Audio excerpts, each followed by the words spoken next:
great news. And, it's still early in the season, but we're getting into August. So, kind of smack dab in the middle of hurricane season 2022. Time is 7:20 right now on Kiss FM and the Blake and Aaron Show. And time to get some headlines from CMR. Big news. I have some important news for you. Interesting news. It's Blake and Aaron's Spilling the Tea with Sandy. Cayman's top news headlines of the day from CMR. Good morning, Sandy. How are you? Good morning, Blake. I'm good. How are you? Good. You sound better this week. Yes, I'm getting there.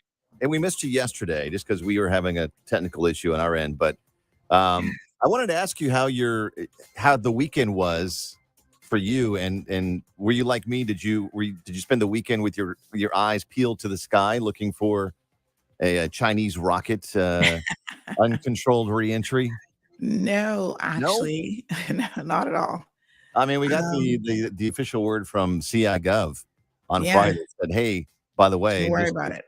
just heads up, there's an uncontrolled Chinese rocket that's re-entering the Earth's atmosphere. We have no idea where it's landing. Perhaps in the Cayman Islands. I don't know." I know. Yeah. And apparently, I don't think that they even told anyone when it landed. The U.S. was like, oh, by the way, it did land, and the Chinese didn't bother to tell us. So, Yeah, like, it landed in the Indian Ocean, somewhere near Malaysia. So not even close. Not even close to the Caribbean. Which I think it's a matter of, they just don't even tell you anything. Right. Just fingers crossed. Yeah, the Chinese can be a little bit shady at times. The Chinese government. Yes, exactly. So, but yes, no, I had an active weekend doing some executive health checks over at Health City. I spent the whole day on Saturday pretty much doing that. So that was pretty interesting. You So get into that age now. You're alive and well, or are you just waiting on results? Yeah. Just getting to that age where you want to start doing a few things. And being smart about, knowing all your numbers and stuff like that. So, yep. Good. That's what I was doing. Excellent. What do you got for headlines this morning? Check that out. Hey, that is nice. I like the on-air light. That's very cool. Yeah. So this morning news headlines include 3 persons being rescued after a vessel overturned. This happened actually late Sunday evening. So, people got to be careful. They got reports after 8 p.m. that, some individuals were in distress on the water. So the officers were dispatched and they found them, thankfully, on the south side of the 12-mile bank. So they brought them in. I know these guys are lucky. It's so lucky because, how often do we unfortunately hear the story where, we're looking for somebody and they just don't find them? Yep. There have been some really famous cases here where people, unfortunately, they only found a body part. So these guys got to be careful when they go out in the water. So the vessel was completely submerged. Really? And had 3 persons around it. Yep. Wow. So they were able to, the Coast Guard was able to bring them in, the Coast Guard vessel protector. That's awesome. Good for them. Good job, guys. Yeah, for sure. The RCIPS is warning parents and others about illegal drugs being put in packages that might fool you. So 5 persons have been arrested after police uncovered, after they did a little operation at 7 Mile Beach last week. And they're putting packages and stuff that would not ordinarily draw your attention. So one said like hybrid Pineapple Express and like stuff that looks like it could be kind of kiddie stuff. So the police have provided a photo of what these items look like so that they can bring, it to the attention of the general public. And they say that they're being designed to appeal to younger persons. So this is really, really important that parents are on the alert and that you also educate your children. Yeah. That, people hanging around public beach and they don't seem to be like really enjoying any beach activities. They're probably there for all the wrong reasons. So I know that your listeners may have missed that there's a woman that died in a fatality over the weekend. Yes, in South Sound. That was so sad. Yeah. So I've got a little bit of an update. I want to make sure that we push the correct information as far and wide as possible. Sure. So this lady's in her 70s, and it was just a really tragic situation. They were leaving a wedding, at her daughter's wedding at that. Oh, man. And, something happened, but people in the community seem to be thinking that somehow the husband is at fault and he may have been drinking. So what I want to tell people is naturally he was given a breathalyzer. He does not drink, so that was not an issue at all. And there was some other vehicle. It didn't crash into them, but it may have been a contributing factor to the accident. So that part, the details of that are under investigation by the police, but the family wanted people to know that, they're not quite sure precisely what happened. If he swerved a little bit close to their side and that caused the father to swerve, or if the high beams are on, but something happened with that other vehicle is what they believe that then ultimately caused the accident. And that person was also pulled over by the police and breathalyzed, but there's no results known on what the results for that person was. So the police are trying to pull like CCTV footage and trying to really, really figure out what's going on there. So, people just cease and desist with the rumors because it's so hard already for this family. You can only imagine, right? Losing your mom on your wedding day. It's like, the mom was not driving. The dad was driving. She was a passenger. And then the new in-laws were in the back, and they also got injured. So it's a really sad situation. It's just a tragic situation anyway, but to be coming from such a joyous occasion. Celebration, and then have that be part of your anniversary every year is just, forever.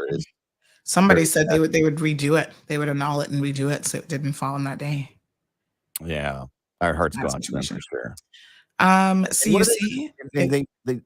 He drove into a big tree. Almond tree. Mm-hmm. Is that the one that's right near the edge of the road? Yes, I think it's been involved in a couple collisions already. Yeah. That area is very accident prone. I mean, there's so many obstacles so close to the edge of the road. You have very little maneuver room in South Sound. Yeah, room to maneuver, even just a hair.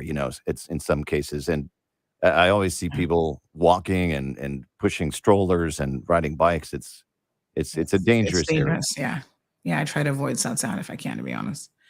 But I can't. Every day I have to traverse it. Yeah. CUC has deferred its base rate increase to all customers until 2023. So this is a bit of good news. Someone last week was actually making a comment about, let's see if off-reg is going to turn it down. Well, CUC did the right thing in terms of, from a corporate perspective, they decided to not even ask for it. Although, by their contract, they would be entitled to, at the very least, asking for it, but they've decided to defer it given the increase in financial challenges with their customers is what they've said, especially relating to fuel costs. So that's a bit of good news. So thank you, CUC. Yeah. Appreciate it. Yeah. So those are news headlines for this morning. We have about 30 seconds, but I didn't tell you that. So we had some Mega Millions lottery tickets that I had a family purchase. Yep. It was from Illinois, by the way. So when I woke up to that news that one person in Illinois, you thought it could be you, matched the tickets, and then I looked at our ticket, and I saw 3 numbers matched as I was going across. Oh my gosh! I started freaking out, and then that's where the joy ended. And then so close, but yet so far. I know, but we won $10. Yeah, nice. 3 numbers anyway. All right, have a good one. It's Sandy right now on Bobo 89.1 FM. We'll see. All right, folks, we got to get ready here. 4, 3, 2, 1. Peppermint, sorrel, ginger, fever grass, or English. Get it ready. Your morning tea just got hotter. Ooh, honey child. On the cold, hard truth. Bobo 89.1 and Cayman's #1 talk show are bringing you morning talk like no one else. Monday Rewind, Impact Wednesdays, Caribbean Connections, and much more. Don't miss a beat with what's happening in the local community. Just keep sipping your tea. What a mess. Here's your host, live and direct from the Cayman Islands, Sandy Hill.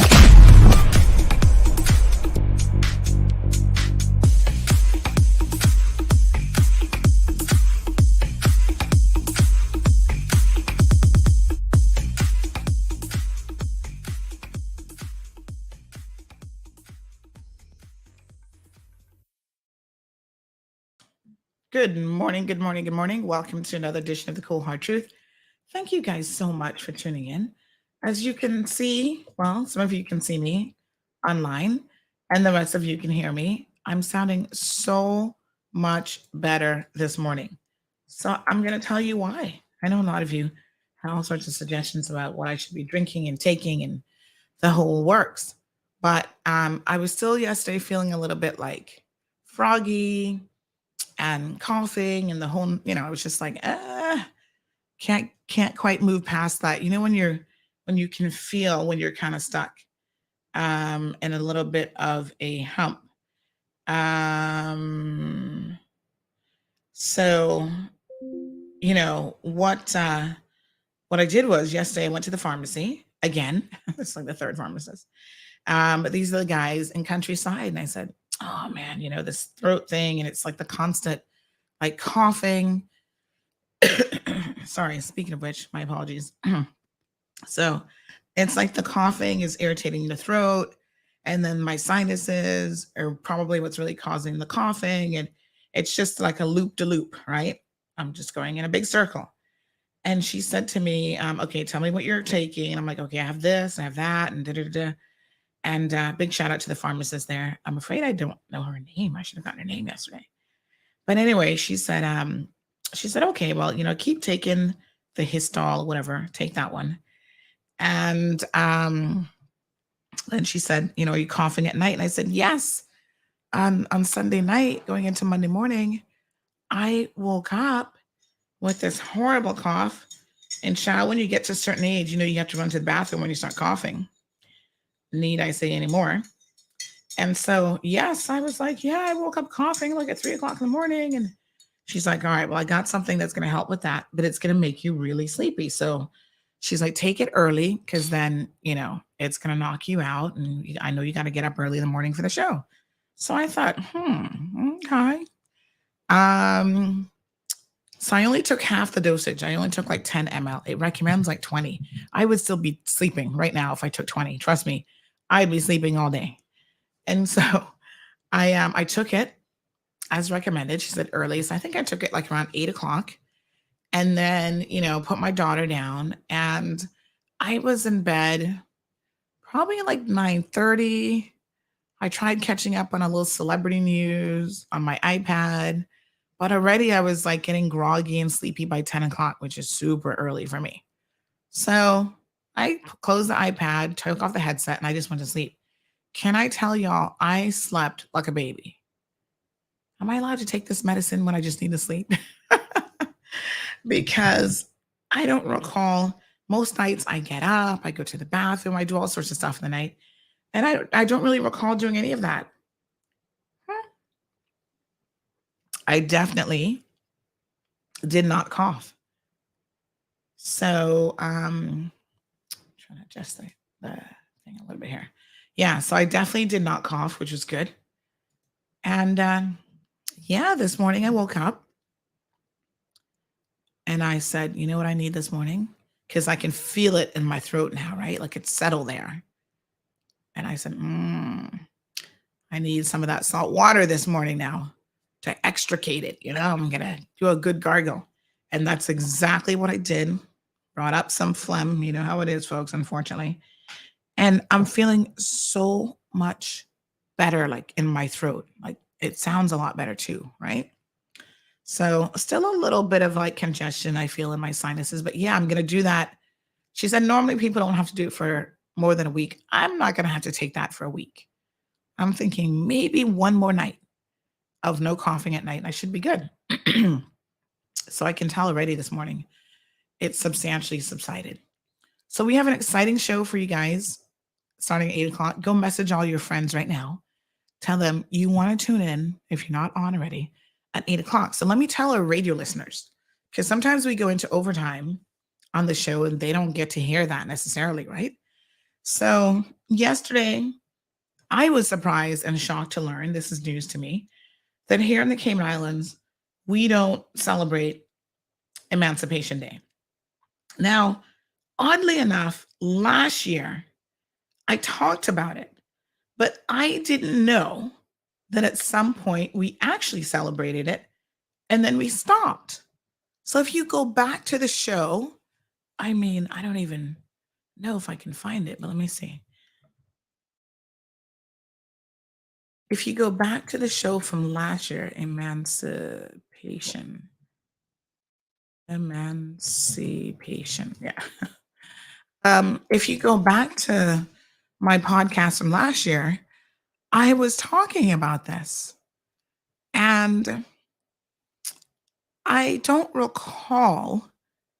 Well, I know for sure. I mean, I have to go back and listen to the show on Facebook, but I know for sure I was puzzled by why Caymanians don't even talk about Emancipation Day. We don't do anything with it, really. And I thought to myself, that's so weird. Like, why don't we celebrate it? So imagine my shock and surprisation when someone said to me yesterday, you know that we used to celebrate it, but we no longer do. And I thought, what? That's just weird. Like, I don't understand that. Logically, I'm having an issue with what you're telling me. My brain can't really settle on what that means. And so as I was speaking, Denny called in to the program, as you guys recall. And, I'm listening to Denny talk about this. I'm thinking, I need to know why. Some things you need an explanation. And I'm like, please, somebody needs to explain this to me. And as he's saying that, I thought, who best? It's like we were having the same brainwave idea at the same time. Because I'm like, who best to explain this and who might know the history behind it? None other than Mr. Steve McField, who you guys know. Man, this man is like a walk-in encyclopedia on Cayman history. And so we called him. And so this is, after we were off here, but we're still streaming live on social media. We called him and he started to give us the story. OMG. I'm so shocked, y'all. So we're going to have him. I begged him to please come on this morning. And he's agreed to come on. He said, yeah, he was going on another talk show, but he's kind of tired of that now. So I'm like, ooh, honey child, we need you over here. So he is going to come on this morning and talk about it. And then my phone line all afternoon and late morning was blowing up because people were like, Sandy, if this is something you didn't know, better believe that there's a lot of people in Cayman who don't know this. And I was like, really? So there you have it. And normally that is the case. If I don't know it, most people are like, we have no clue. This is an important part of our history that I cannot believe that we have conveniently done away with. Not a single emancipation message from our leaders. Not a single, I'm looking online. I see the government of Jamaica and other Caribbean countries in particular, saluting our ancestors who fought relentlessly for us, putting up, their stuff on Emancipation Day. Let me share with our online viewers something here. You see that they are celebrating and embracing their slave history and heritage, which really is the right thing because that's who we are, right? Part of who we are. Yes. Sandy has 20% European ancestry. I don't give a damn when the other 80% is from Africa. I can't celebrate the minority and celebrate the 20%. Like, oh, I'm British and Irish. Look at me. No, when you look at me, you see my African ancestry. And so this is something that we should be proud of. We should educate ourselves about. We need to make sure children understand the history of slavery. It was a horrific institution, by the way. But, it has built resilient people and we need to talk about it. So I am so shocked. Look at what Jamaica did yesterday. The Jamaican Observer did a whole thing. But, in Jamaica, they do celebrate. This is, they actually don't they have a place called Emancipation Park in Jamaica where they're actually celebrating like the whole, you know what I mean? Here in Cayman, oh, Lord Jesus. I'm just so shocked. Look at this. Look at this beautiful thing. Oh, my goodness. A lot of the things that we have, even our what do we call them? Quadrille dancers and all this kind of stuff. This is a direct result, or wonkers or bonkers, whatever the heck we're going to call things these days. Wompers and our bonkers or bonky. That's all part of us as African people. Okay? The reason why y'all celebrate and have a rear end to begin with these days is because of your African ancestry. Everybody else has to go and have it implanted. Those big lips that are all the rave and the fashion these days, so much so that the Kardashians are, doing the most. That's because of your African ancestry. You don't have to go get lip fillers, child. You are good to go. Okay? That's because of that. And look at this, Barbados. Members of the Spiritual Baptist Church performing a ceremony marking the Emancipation Day at the Emancipation Statue at Haggard Hall, St. Michael. We have no Emancipation Park, no Emancipation Statue, no Emancipation nothing. We can't even say the word. Apparently, it has been relegated to a 4-letter word in this country. But I'm here to tell y'all, we're going to be using it a lot today. Emancipation, emancipation, emancipation. This is it, folks. Look at this.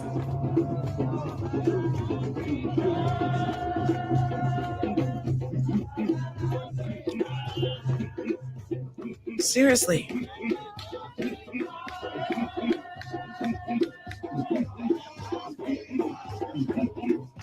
I mean, how is it that this has escaped us as a people? All over the world, they're celebrating it, but the Cayman Islands. To say that I'm shocked and disappointed is an understatement. Here we are, Barbados. Barbadians urged to reflect on Emancipation Weekend. They talk about their crop over, not to forget the significance of the Emancipation Weekend. Everybody else is celebrating it but us. Wow. Happy Emancipation Day, breaking the chains of slavery. Here's the dancers and their traditional African, which by the way, looks a lot like our quadrille dancing, if you ask me. All the same thing. We just want to pretty up and say something else. Lord Jesus, somebody say, what kind of tea are you having? They must think it's a tea this morning. It ain't the tea, because I tell you what, I want to go back and find, is Kevin up this morning? Of course he's up. Kevin, see if you can find the show that I did last year. Let me see. See if you can find last year's show. It would have been obviously on the same day last year, where I talked about Emancipation Day, because I was questioning it. I was like, why don't we celebrate it? But I never knew that it was actually on purpose, like in the sense that we celebrated it and then we did away with it. What is wrong with us? Ooh, honey child. Anyway, my tea this morning is, again, big shout out to the pharmacist there at Countryside. She recommended just doing ginger and lemon. And I think Miss Stacy put a little tips of honey. I was going to have it without honey, but it is kind of bitter without honey. Even it's still bitter right now. But yeah, I feel like I need to add some vodka to it as well. No, sir. Anyway, y'all know I'm always joking about the drinking because I actually don't drink. So when I went for my my thing this weekend, they're like, oh, they always ask you, drinking and smoking, 2 really bad habits a lot of people have. They're like, do you drink? Do you smoke? And more they're saying, cut down on the liquor. It's bad for you. Smoking, cut it out. And I said, no, I don't drink or smoke. I only eat. That's my Achilles heel. So now they're like, yeah, get that under control and you'll be all right. That along with exercise. Good morning, Miss Vernita. So everybody, Steve he went straight for the juggler yesterday, folks. Steve, hello. First of all, we cousins. Probably, are we second or third cousins? I need the family to tell me how it go. But we're cousins, and y'all know already. The McFields don't tend to have much of a filter.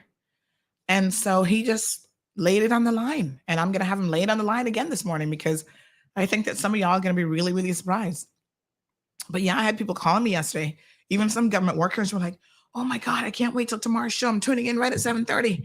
Because boy, what Mr. Steve had to say. I said, yeah, honey, child, we're going to get a lesson in our history. Why are we not accepting of our history? Morning, Olivia. We got Mitzi, Diamond Princess. Dean, good morning to you. Roy is here, joining us from Delray Beach, Florida. Good morning, Roy. Felicia's here. Irvlyn, are you still on vacation? So there's a lot going on, but I feel like this is where I want to focus this morning. We need a little bit of a history lesson. Good morning, Miss Sony Angel. And then we're going to take it from there.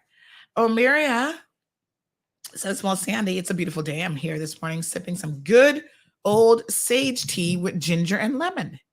Child, even some of the teas and stuff that we love, part of our heritage. So before he comes on at 8 o'clock, I see Irvlin's comment. So let's talk about this for a second. Listen, there was a tragic accident over the weekend. Irvlin is saying to cut down that almond tree.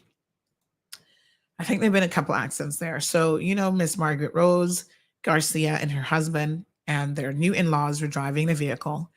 And what we do know for sure is that the vehicle ended up hitting the almond tree. And unfortunately, she lost her life. 77 years old. Oh, on the day of her daughter's wedding. So this is horrific in so many ways. And the family is dealing with this really horrible situation. But the family reached out to me yesterday, and I'm going to actually put something on the website later on this morning after the show about this as well, because some of y'all love to just speculate when you have no reason to speculate. I get it. We all want to be amateur sleuths. Like everybody is a Facebook investigator, just like we're all Facebook physicians these days, right? But sometimes when you don't have the full story, your speculation is very harmful and hurtful to the families. And in this case, this, like I said on yesterday's program, this is probably just a tragic accident and nothing more. But some of y'all were speculating about, oh, was Mr. Garcia drinking? He's at his daughter's wedding. And listen, the man is not a drinker. So maybe he had a sip doing a toast or something, but he's not a drinker. So what we know is at the scene of the accident, they did a breathalyzer on him. And again, nothing of concern because he doesn't drink. There was another car involved. And, I heard this from Sunday afternoon. And I reached out to the RCIPS and say, hey, I'm hearing rumors, how the Mall Road go, that there was another vehicle that either, because some people said it clipped them on the back end or something that might have contributed to the accident. And I need to know if this rumor is true or not.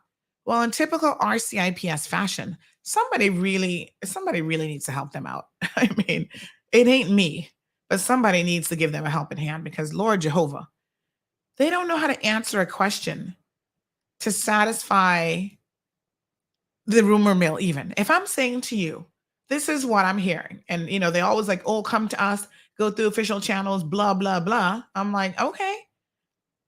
I'm going through official channels, and this is the response that I get from them. Let me read you the response. Because Lord knows, I read the response, and I'm like, huh? So they replied and said, hi, CMR. The incident is currently under investigation. As those young people would say, I don't know if they say it anymore, no duh. It's under investigation. Well, every fatality accident is under investigation. That wasn't my question. My question is, does your investigation include the possibility of another vehicle? That's a simple yes or no. If it doesn't, then you say no, then I can put it to bed and that's the end of the story. When you just reply and say it's under investigation, I'm like,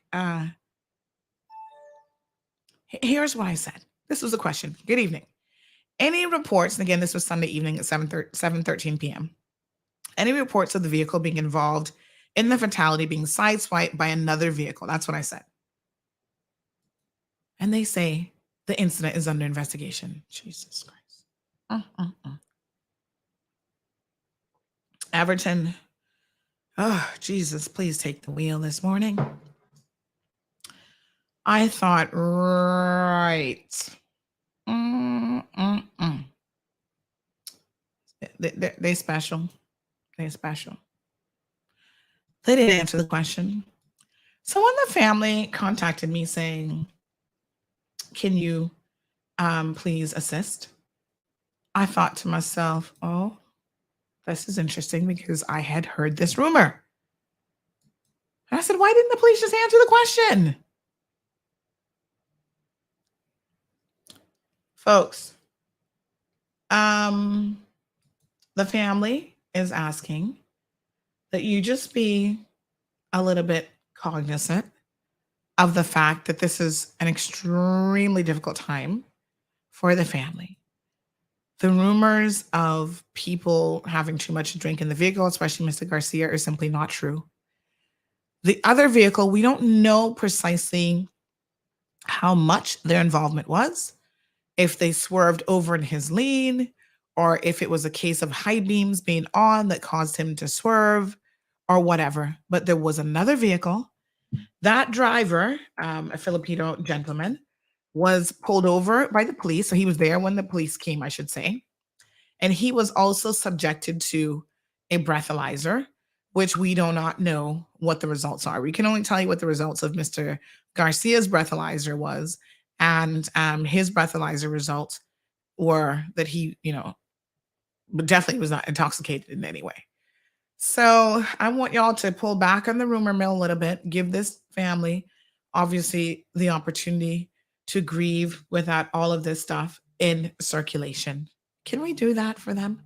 They're such a wonderful family. I think that they really deserve it. We do have a caller who's calling into the program. Oh gosh, I see this Bluetooth thing is off again. Good morning, caller. How are you? Good morning. How you doing? I'm right here, my love. How are you? Very well, thank you. Yes, good. What's on your mind today? Okay, I need to advise you. Yes, sir. Oh, hold on one second, caller. 1 second. Sure. There we go. Now we got you. Sorry, you said you were going to advise me. No, I'm saying to you, Uh-huh. as a former investigator with that organization that do this kind of investigation, Yes. there are times when you don't get all the information, so you can't give out any information until you get all your. So you're saying that the PR person might not know if there was another vehicle involved? Definitely. So, but let me ask you a question now, right? So in all fairness to her, if I was working in PR and someone sent me a question, there's probably a lot that she doesn't know because, I'm not taking a jab at her, but she's not a Caymanian. So the stories that are on the Mall Road that Caymanians might hear, just like, listen, if I walk up to a Caymanian officer or even a lot of times a Jamaican officer, I get a very different response than I do from other nationalities because they're ingrained in the community. They know what's going on officially and unofficially, and But so let's say that she doesn't know. Do you think she wouldn't ask the question on behalf of media? Like media has come back and said there are rumors or they're hearing about another vehicle being involved. Like, how do we respond to that? Instead of giving me this generic, "Oh, we're investigating." Like I said, of course you're investigating. That's not an answer to me. You'd have to be investigating a fatality. Yes, but the guy that's out there doing the field work, making notes in his notebook, you don't pass on all your information to the guy that's at the desk at the office. Okay. So there are times when you don't pass on everything until you complete your investigation. And then, I hear what you're saying, but then, it's like when they need help from the public, they always come and say, "Oh, we need your help." But if the public doesn't have a certain amount of information, how we even, like, say somebody else was driving on South Sound that evening and they remember this other vehicle, but now an investigation is ongoing that nobody even knows that another vehicle was involved in. They may not come forward in the first 48 hours, which is the most critical time for eyewitnesses so that their memory is fresh and, Because I must tell you, the accident reconstructions that doing the job, they don't really depend on eyewitness. Well, you can't They- because a lot of them are unreliable, but the police Definitely. No, you got it. You got it. but the police are always begging for help from the public. Yes. What they generally do is depend on the damages received by the contact of the vehicle and determine as to what took place. Mhm. What took place. Because sometimes what they believe they see is not what really occurred. Yeah. No, and I for one have researched, and I know how incredibly unreliable eyewitnesses can be. It's one of those areas of policing that the general public has a sense that, oh yeah, I know what I saw, but your memory when it's put to the test isn't really as good as you think. True, memory fade.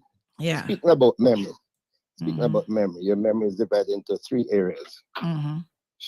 short-term memory, Mhm. long-term memory, and working memory. Mhm. And memory fade. Mhm.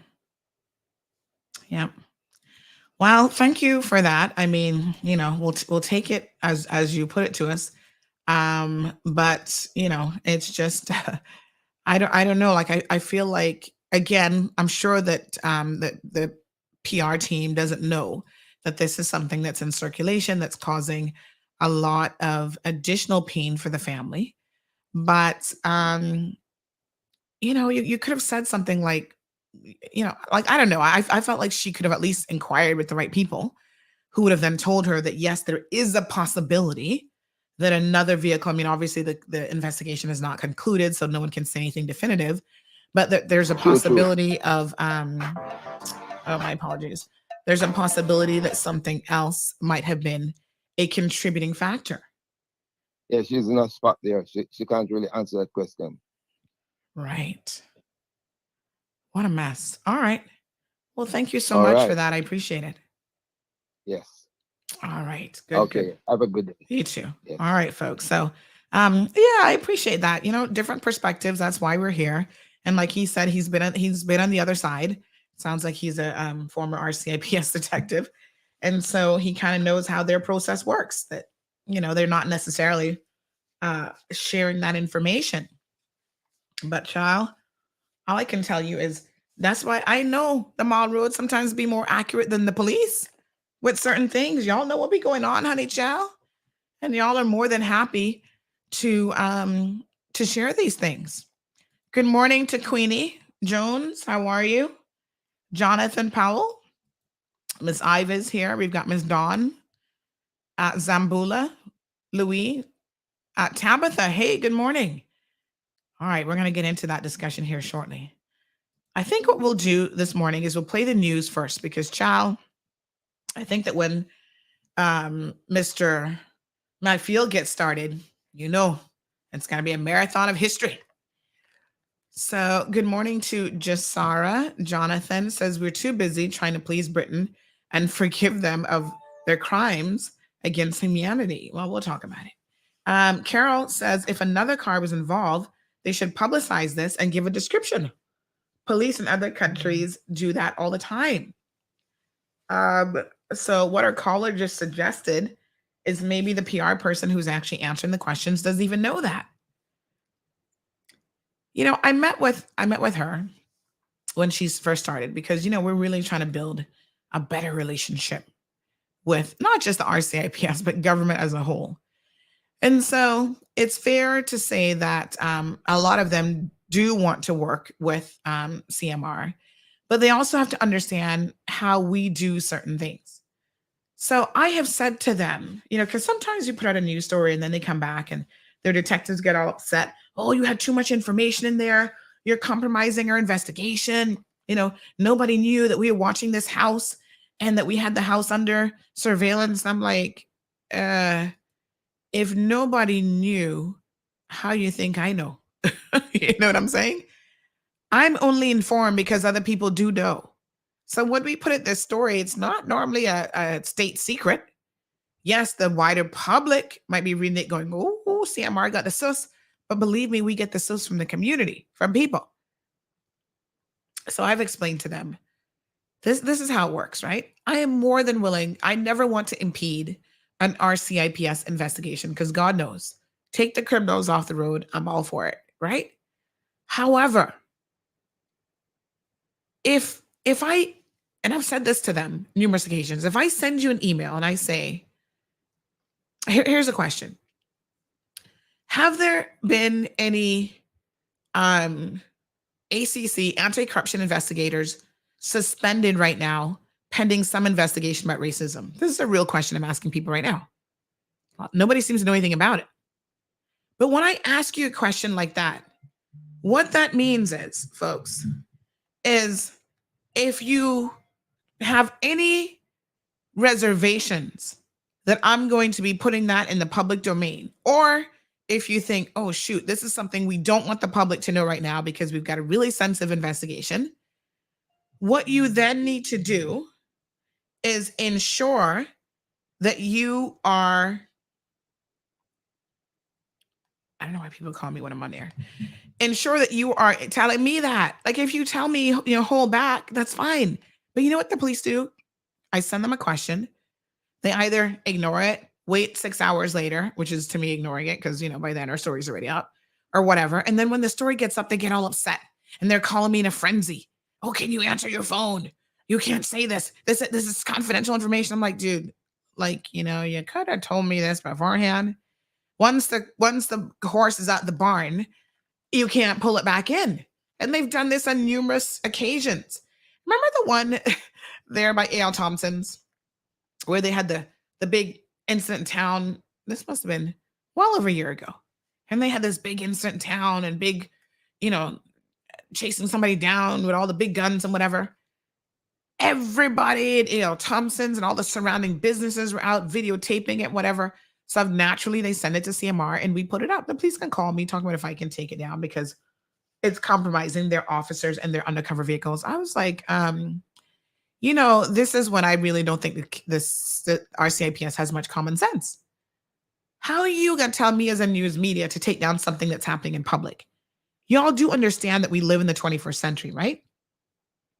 The second that something is happening, most news organizations around the world are going live on location. And they're going to see everything that's happening.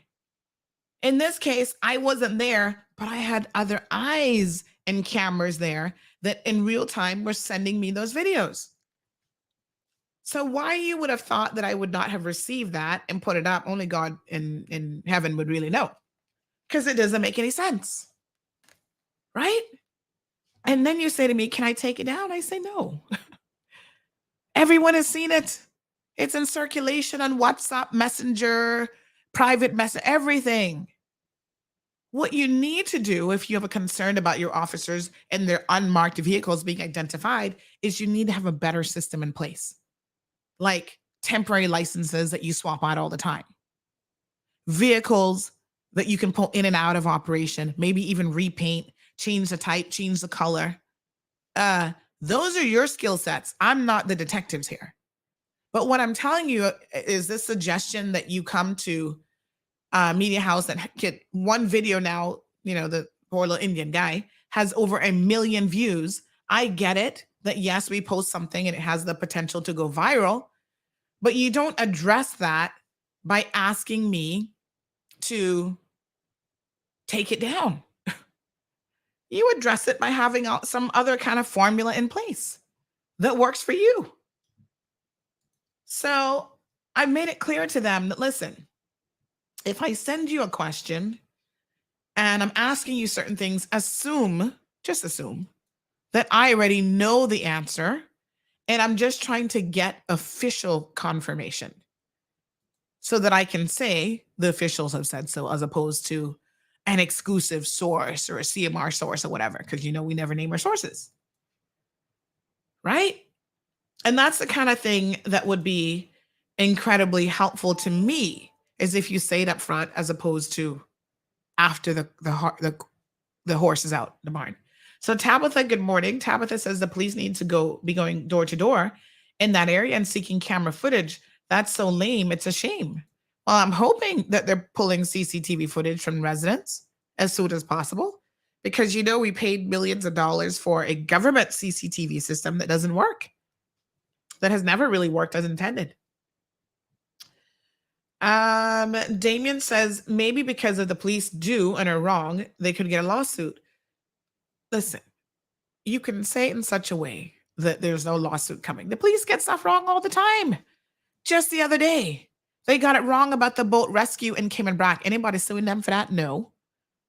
Very few people sue the RCIPS child. It's just, you accept that, hey, sometimes everybody gets something wrong. So I don't think that that's their concern.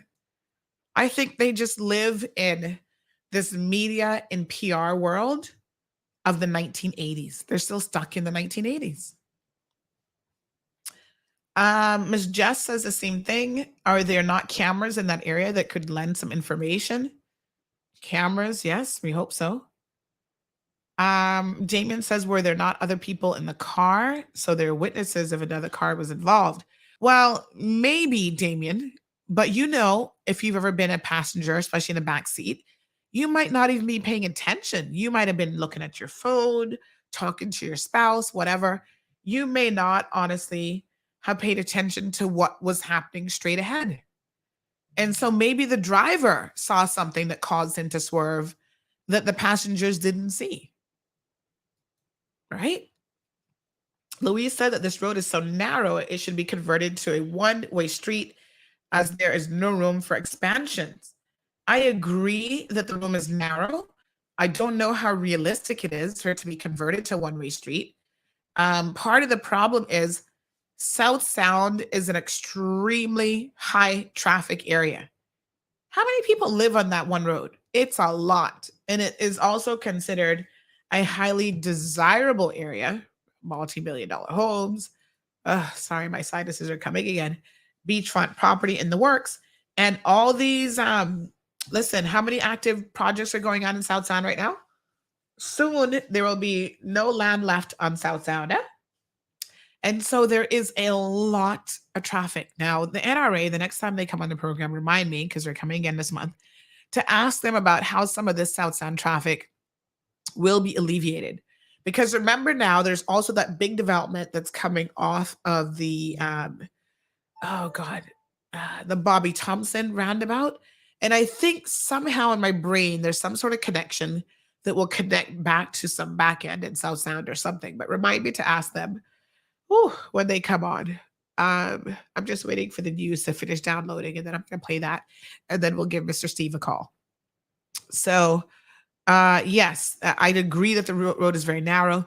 At night, I avoid South Sound if I can help it, because during the day, I do have to go there a couple times for the day to do some pickups and drop-offs and whatever. But at night, there's normally not a reason for me to be in the area. And so I must admit that South Sound is one of those roads that I'm really not that fond of. And I try to avoid it if possible because it is very, very narrow. And as Blake said earlier, not only is it narrow, but you got people out jogging, walking their dogs, and they have no sidewalk, no space for sidewalk. And it is just very, very dangerous. If I lived in South Sound, ooh, honey child, I don't know if I'd even want to walk my dog after a certain hour because you're afraid somebody would knock you down. So Tabitha says private homes tend to have security cameras, which are angled towards the roads. They don't need to have government authorized cameras to gather information. No, they don't. But it would have been nice if the cameras that we paid millions of dollars for actually worked at some point in time. I'm just saying. All right, let's go ahead and queue up. Good morning, Miss Sue. Jonathan says, I planted all kind of papayas around my yard, hoping that I can get 1 million views on my page. Oh, Lord, have mercy. Jonathan is so funny. Good morning to Debbie. Everton is here. Let me just see what we got here now. Want to make sure I'm pulling up the right news for today. Kevin, I swear you keep changing the format for the date. You're confusing me. Well, we'll know in a second if this is the right one or not.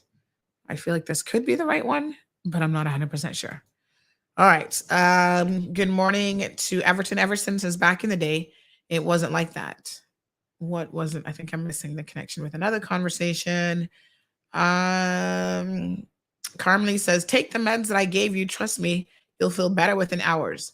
Well, I trust the pharmacist, child. That's who I put my trust in. The professionals, I'm just saying, they're the ones who went to school and got paid to know what they're doing. So I know we all have a lot of remedies, but what works for one person doesn't work for another. And I think, Carmelie, I looked at what you sent me, and it has very different symptoms of what I'm actually experiencing.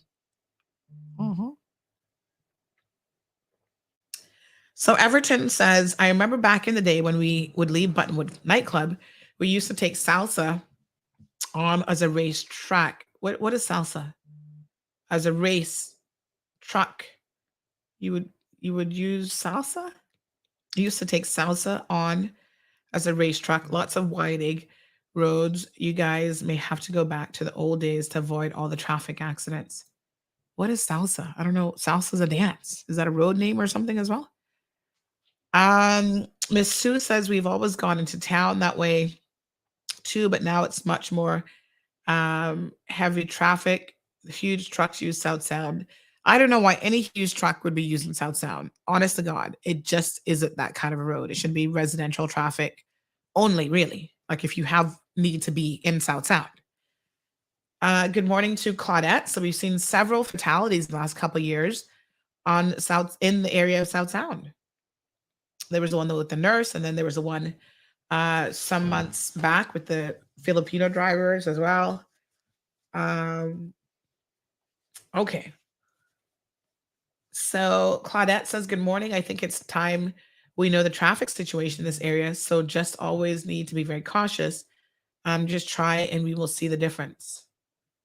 When you say the traffic situation, I'm not quite sure that I follow what that means. Good morning, Andrea. Salsa dancing. Okay. All right. All right, folks, let's do the news. Then we're going to get Mr. McField on the line, and you're going to get a history lesson here this morning. Stay tuned.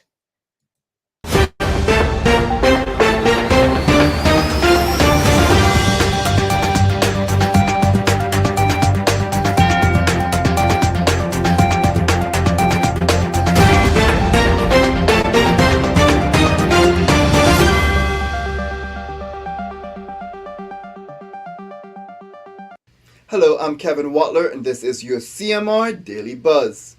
CUC has deferred its base rate increase for all customers until 2023. This action will provide some relief to its customers. The company took the decision not to increase the base rate at this time as it is aware of the increasing financial challenges which many customers are facing as a result of costs related to fuel prices and other goods and services. Now, CUC proposed to the Utility Regulation and Compensation Office, OFREG, to defer the rate increase and recovery of related revenues until January 1st, 2023, and OFREG has agreed with the proposal. Now, CUC will also be halting disconnection fees and finance charges for bills issued from August through October 2022.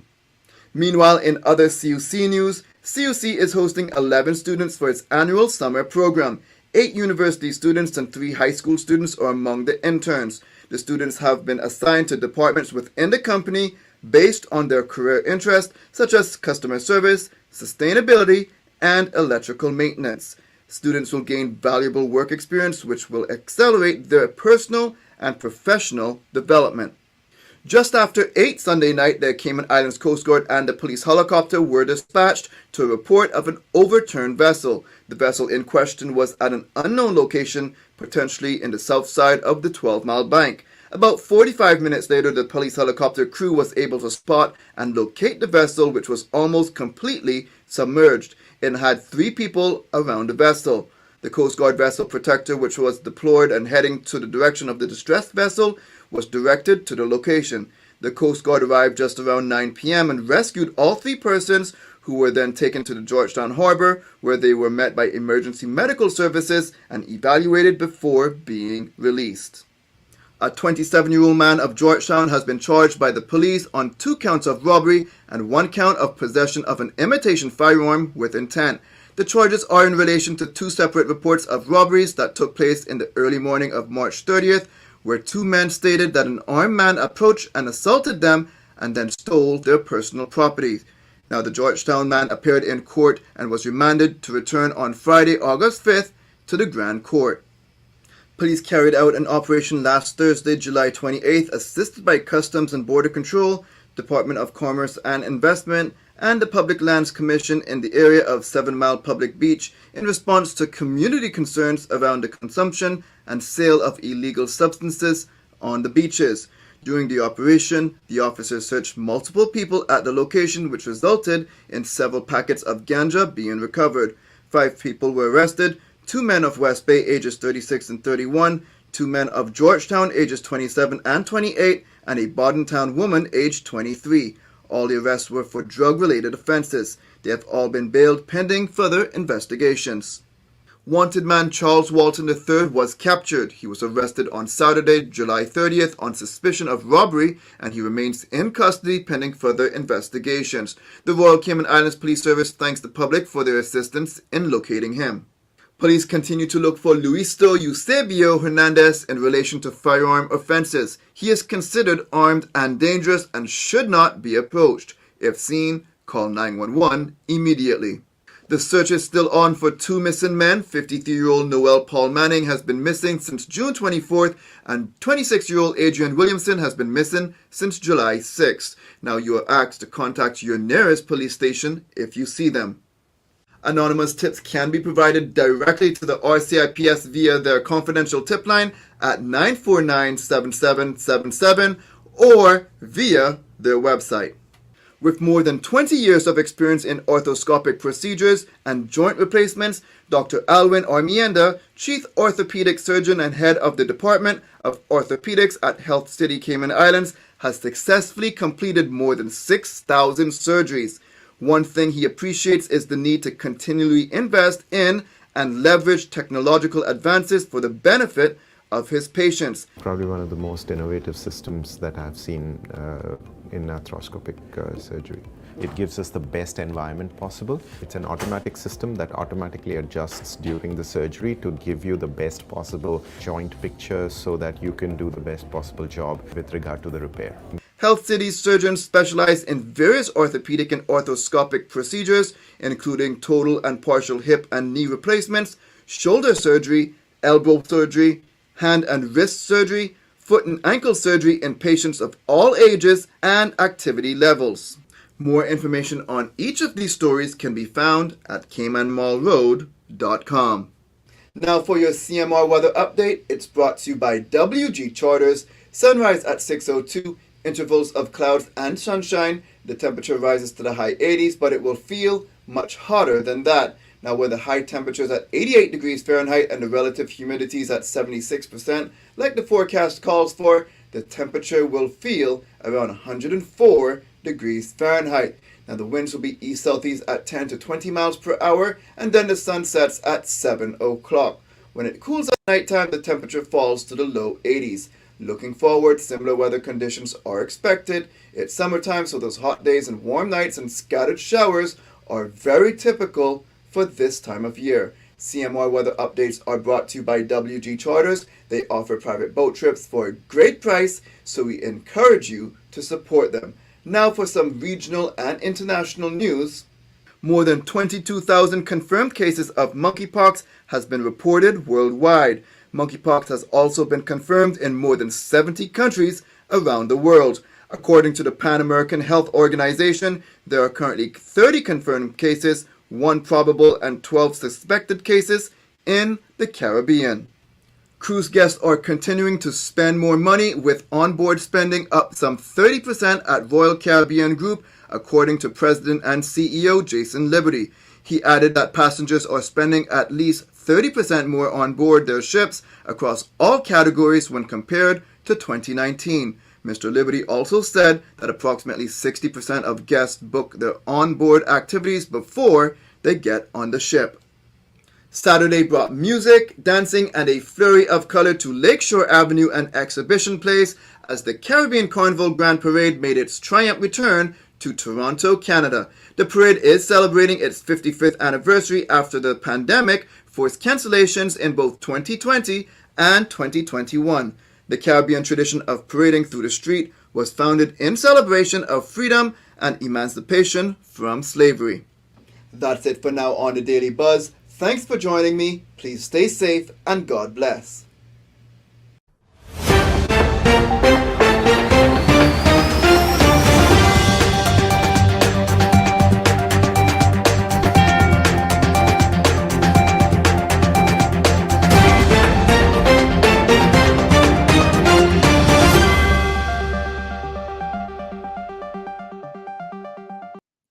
right, folks. Welcome back to the program. Good morning to Jesse. Says maybe they can review, make it into one way into town from Walker's Road and add some sidewalks. Also, stop giving setback variances for new developments.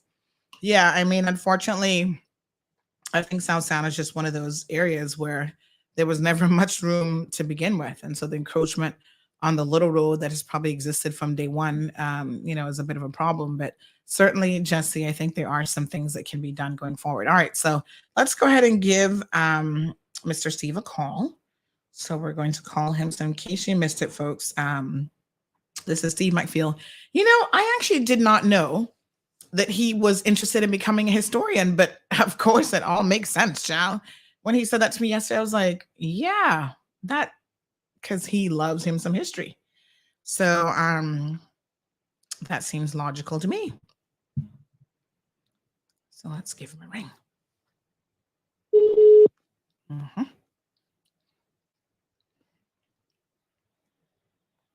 Hello. Hi, good morning, Mr. Steve. How are you? Pretty good. How are you? I'm good. So you're live on radio with your listeners, Bobo 89.1 FM. And we also have listeners on Facebook and YouTube as well who tuned into the program. So I was kind of explaining to our radio listeners, I know we called you a little bit late in the day yesterday. Online viewers could hear you, but we already had pretty much disconnected from the radio. So our radio listeners missed a lot of what you said yesterday. So let's just backtrack and sort of reboot the conversation. So I was surprised to learn, and this is something, in my 40s and I'm just learning. So talk about when you don't know your history, that we actually, I think it was last year that I was questioning why I never heard of us celebrating Emancipation Day, but someone mentioned to me that we celebrated it until 1960, I think they said 1967, which obviously was before I was born. But I want you to tell us again, for the benefit of everyone listening, why is it that the Cayman Islands stopped celebrating emancipation way back in the 1960s? I mean, to me, someone said we celebrated it until 1961. What was happening around that time historically that would have made sense? Well, around about that time, the Bahamas was, Jamaica had gotten independence. The Bahamas was getting their independence. Between 1961 and 1967,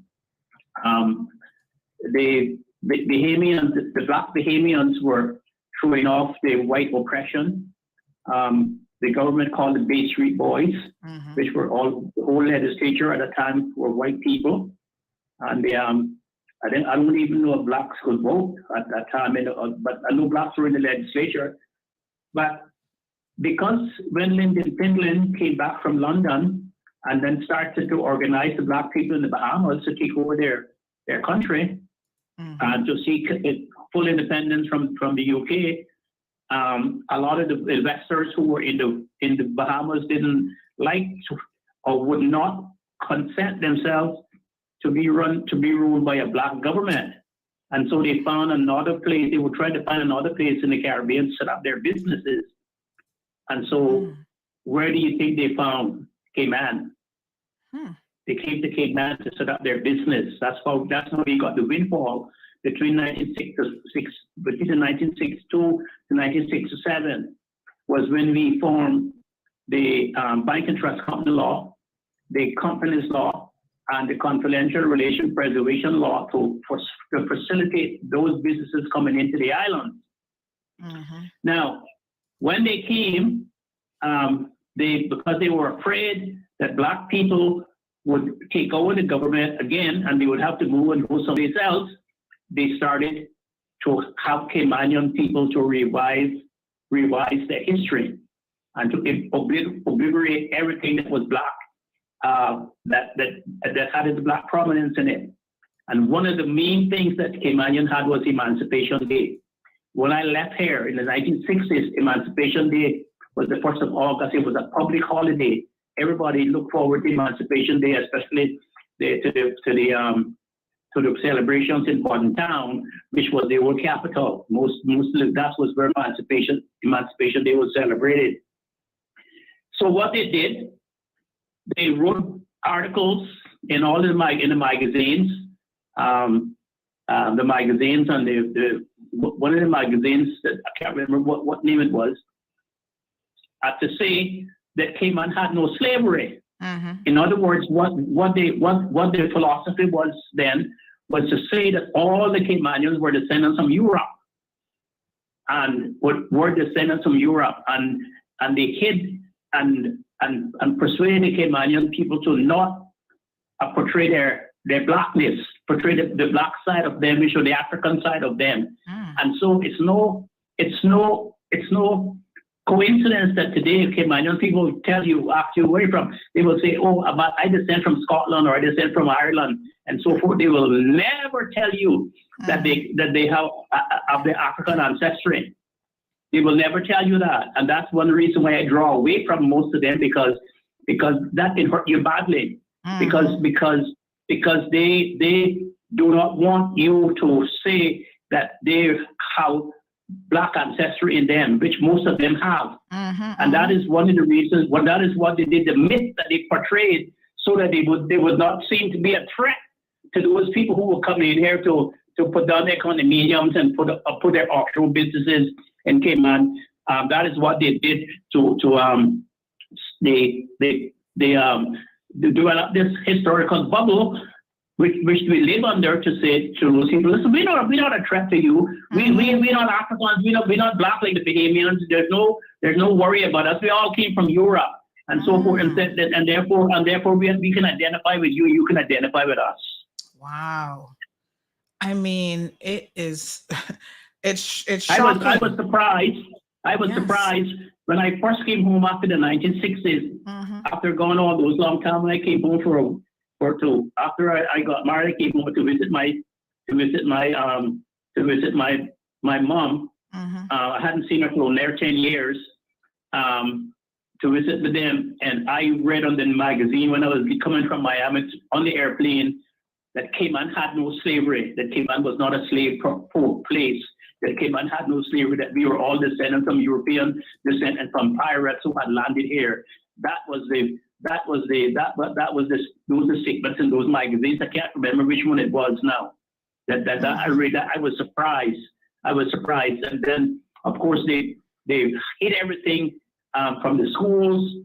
All we learned about slavery in Jamaica and slavery in other places, but we never learned anything about slavery in Cayman. Although most of the history, according to Dr. Pedley, is in the archives now about Cayman slavery, and in Jamaica and in England and in Scotland, where the original church Cayman came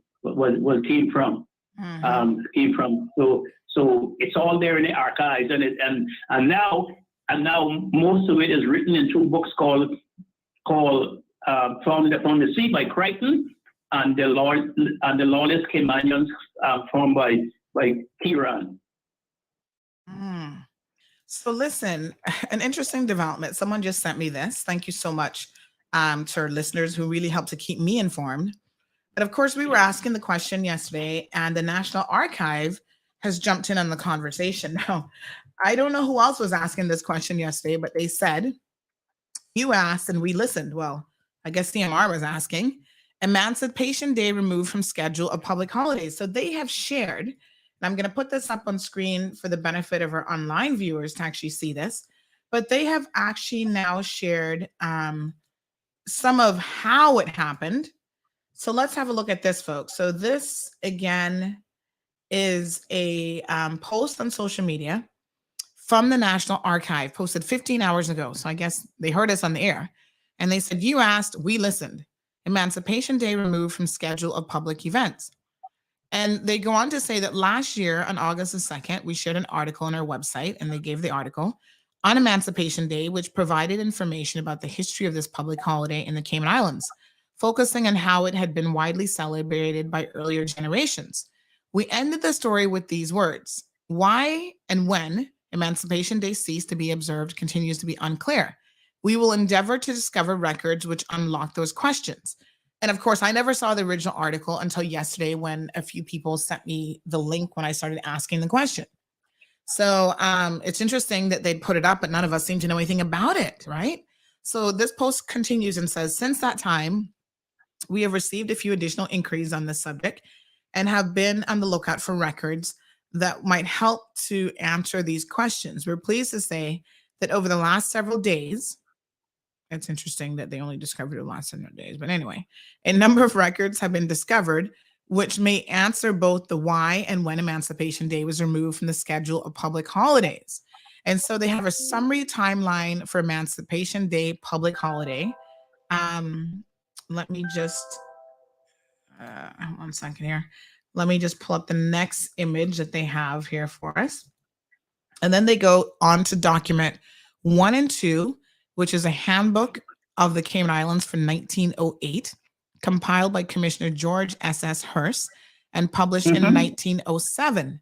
It lists Emancipation Day as the 1st of August at page 12, and the Public Holidays Law, which was law number 7 of 1913, includes August the 1st on the list of public holidays, but it is unnamed. So it was unnamed, which is also interesting. They say, note, we have the original vellum 1913 law, but are unable to copy due to its fragility.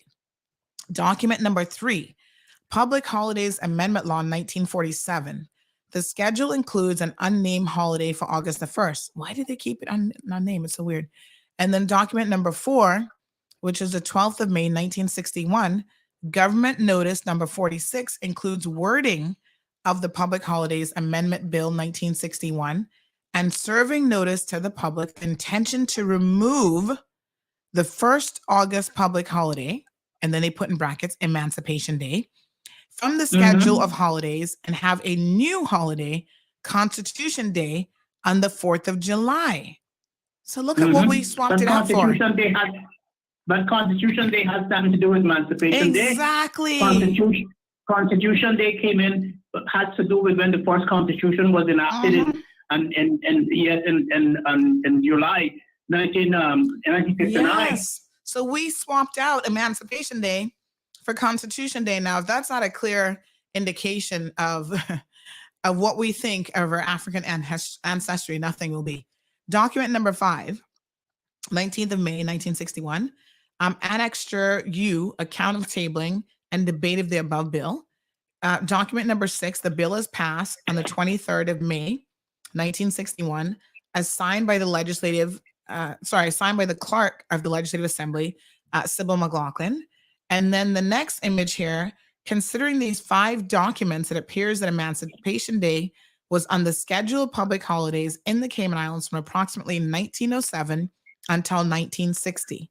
In 1961, it was removed, perhaps to accommodate the introduction of a new holiday, Constitution Day. We'll talk about that in a second, which was introduced to the schedule that year, to be observed on the 4th of July, 1961. Therefore, it can be surmised that the last time the Cayman Islands observed Emancipation Day as a public holiday was the 1st of August, 1960. And then the National Archives says, we trust that this helps to illustrate the importance of ongoing research and the National Archives' role in preserving our island's history. Well, here's the thing, right? It's one thing to not have it as a public holiday. It's an entirely other situation to try to erase it from your history entirely, which is essentially what we have done. This isn't about a public holiday. That's what they did.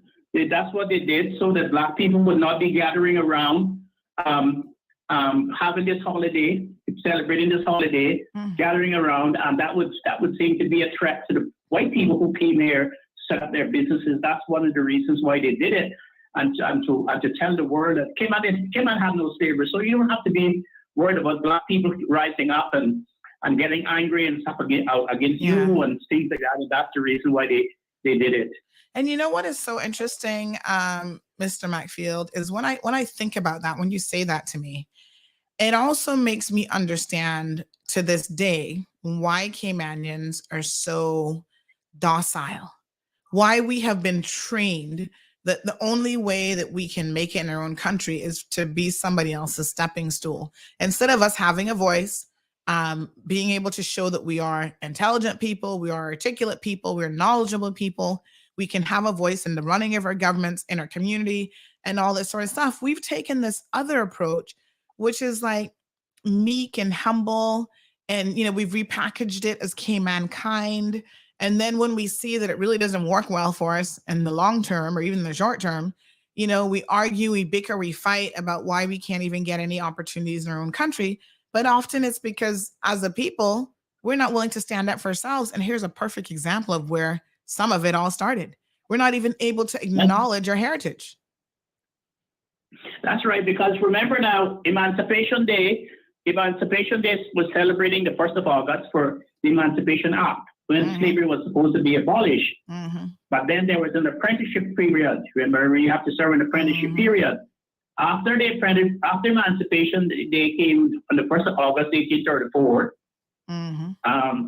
And the Caymanian slaves found out that they had to work more with the people without being paid, and that their masters had received all this money for emancipation. They refused to work. Yeah. They refused to serve as apprentices. Right. And then the government of Jamaica, Governor Sligo, sent a man called Dr. Thomason down here to serve the peace, because that was where the lawlessness came in. The lawlessness came in between the blacks and the whites, and then what he did. He brought the West Indian militia down here, the West Indian regiment, a contingency of the West Indian regiment, which came to keep the peace, and they were all black soldiers. The captain was black, and all the soldiers were black, and that infuriated the white planters even worse.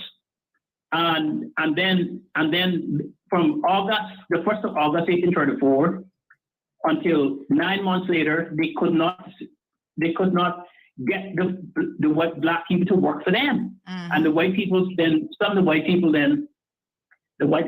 planters then retaliated and took the roofs off their houses where the blacks were living and things like that, and it became very, very, very violent between the two groups.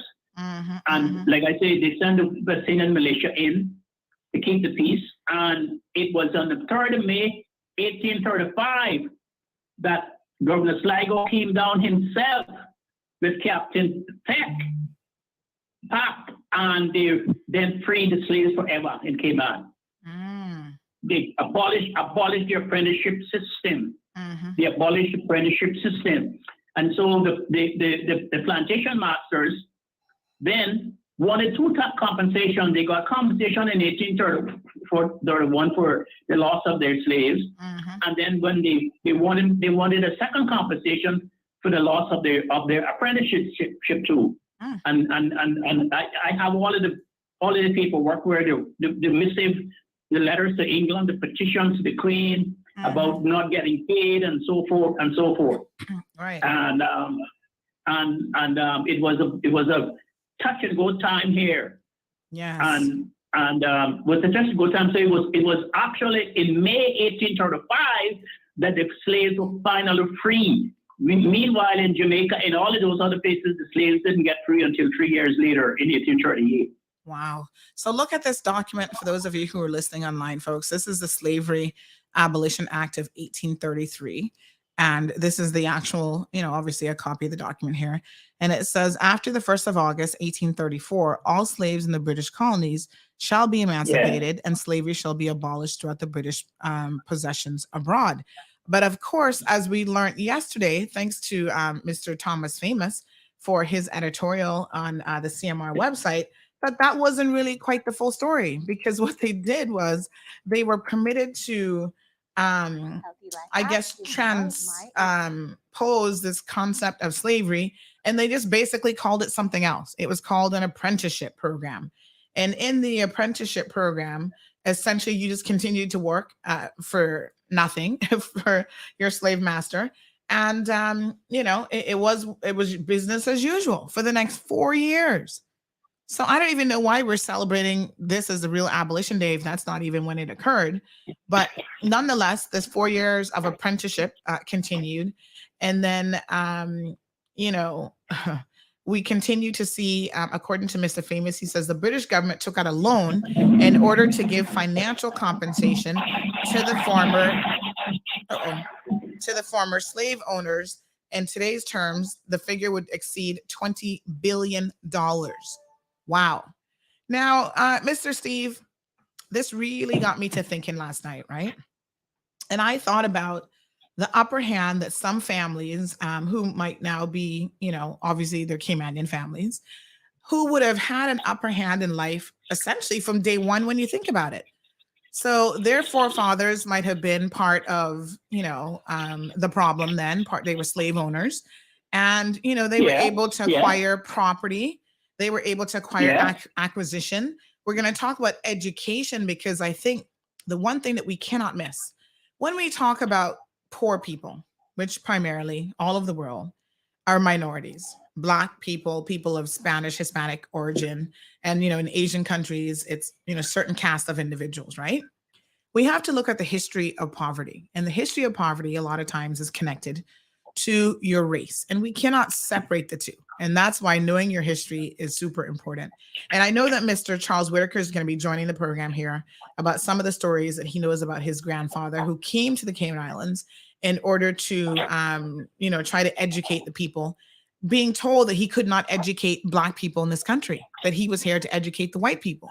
So from day one, because of the color of your skin, you were afforded opportunities, whether it was reparations for God knows what, but you got reparations because of you were now on the flip side of slavery where you lost financially. The people who lost their lives, lost their families, had families broken up, were raped and beaten and murdered, all these horrible things. They were not the ones who got the reparations. It was basically the business owners, the merchant class, the plantation owners. They were the ones who received the financial benefit from the UK government and even in the US, right? So you had the financial structure supporting these individuals even after the quote unquote termination of official slavery.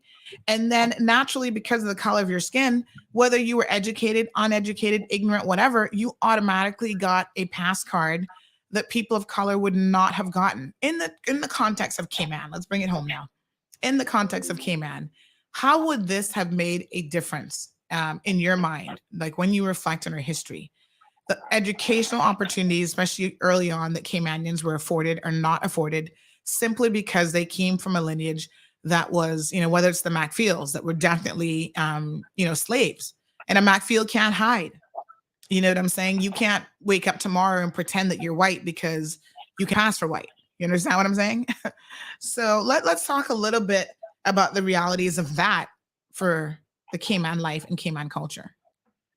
Well, remember in slavery, you were not allowed to be educated or to read and write. Mm-hmm. And the only thing you could read, the only thing that they were taught you was about the Bible. Mm-hmm. And so there were no schools in Cayman after emancipation. White children probably went off to Jamaica or somebody else to school, and there were no schools there. So the micro-trusts from the UK, who started the educational schools in England, Micro College and all of those places, sent a man called Andrew Malcolm to Grand Cayman to start the first school in Bottom Down. Andrew Malcolm came and he thought that, well, slavery is over now, and I have come now to start the education system in Cayman. But when he came, he found that he could not teach the Black and white children together in the same classroom. And so he opted out. He found a way. He told the planner class that was in the country that said, listen, this is what I will do. I will build a loft in the building that you have given me, a loft and the staircase to go up there, and I will teach the Black children up there, and then I come down and teach the white children downstairs. And they said, no, you can't do that because the Black children then would have to pay $6 a week. Well, they just came from emancipation. They had no money. They had not earned any money. They couldn't afford to pay that. And then the back and forth went with them about the right to people to get education, and he left and went back to Jamaica. And then there was a hiatus here, and then the Scottish Church, in Scotland, who started the church, who sent the first minister here, and the school, and they sent McTaggart and Panton here to teach schools. McTaggart was teaching school in Georgetown, and Panton was teaching school in Prospect, which was the suburbs of the two main towns then, Borden Town, the capital, and Georgetown, the port city, and okay, and that is how school started. Just 1 second for me. We do have Charles Whitaker who's coming into the conversation, so I'm just going to join him in the call. All right, Charles, good morning. Let me just merge the calls. One moment, please. Sorry, good morning, everybody. Good morning, yes, Steve. good morning, good morning.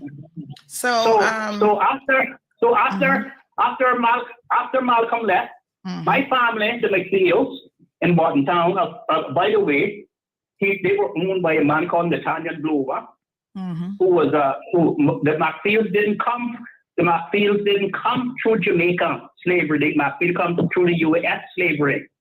Nathaniel brought them here as slaves from the States.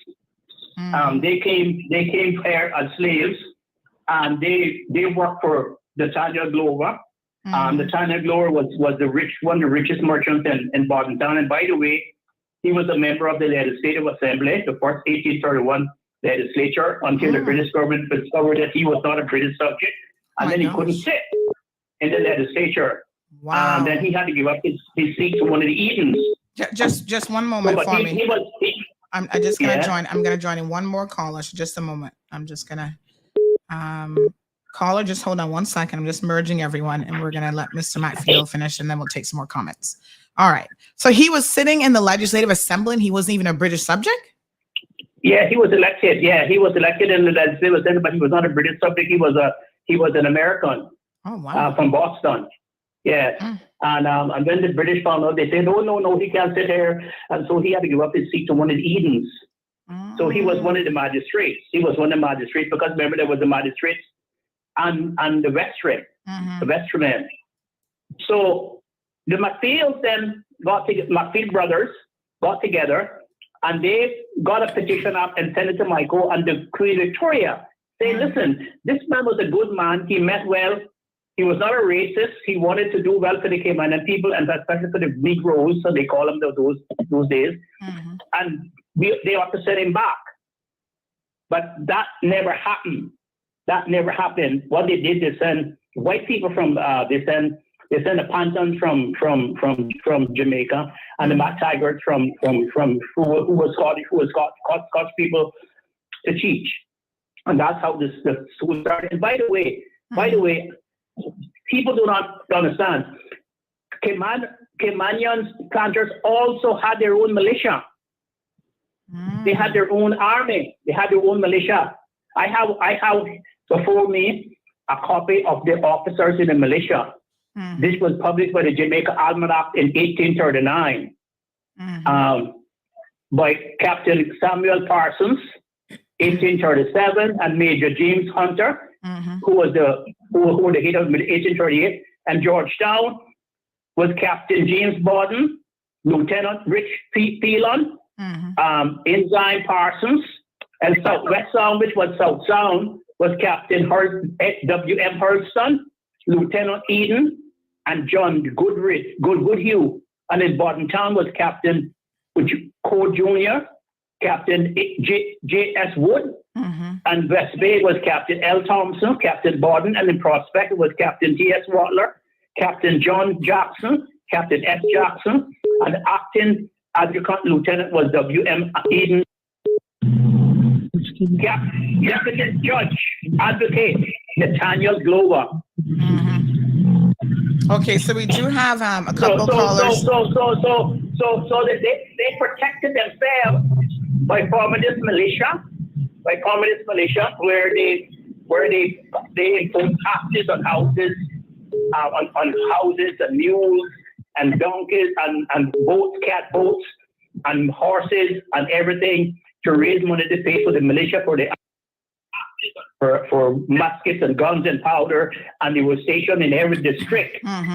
They said it was to protect Cayman from invaders, but also it was to protect Caymanian black people from uprising. Because remember now there have been a lot of uprisings in Montego Bay and in Jamaica and all those other places against the the slave masters. And so Right, so it was not an easy thing Yes. for the Caymanians to start to rebel here. All right, let me pause you right there. We do have a number of callers. Caller, last time you had a little bit of interference on your line, so I had to disconnect you. So I want to make sure that you need to help out with interference there, and then we're going to go through the calls, right? Are you ready? Yes, ma'am. Okay, so just hold on. So first in order of calls, we have about 5 people on the line. So Charles, you were up first. So let's go ahead, Charles, and hear from you. Good morning again, Sandy. Good morning, And Charles. good morning, Mr. McField. Good morning to everybody out there. I Morning. say, as you listen to Mr. McField about the emancipation, Mm-hmm. you have to stop and say what Bob Marley said, brainwash education to make us the fools. Mm-hmm. You know, that's what that is. But you see, Sandy, a lot of things I tell you, things that make up in my head.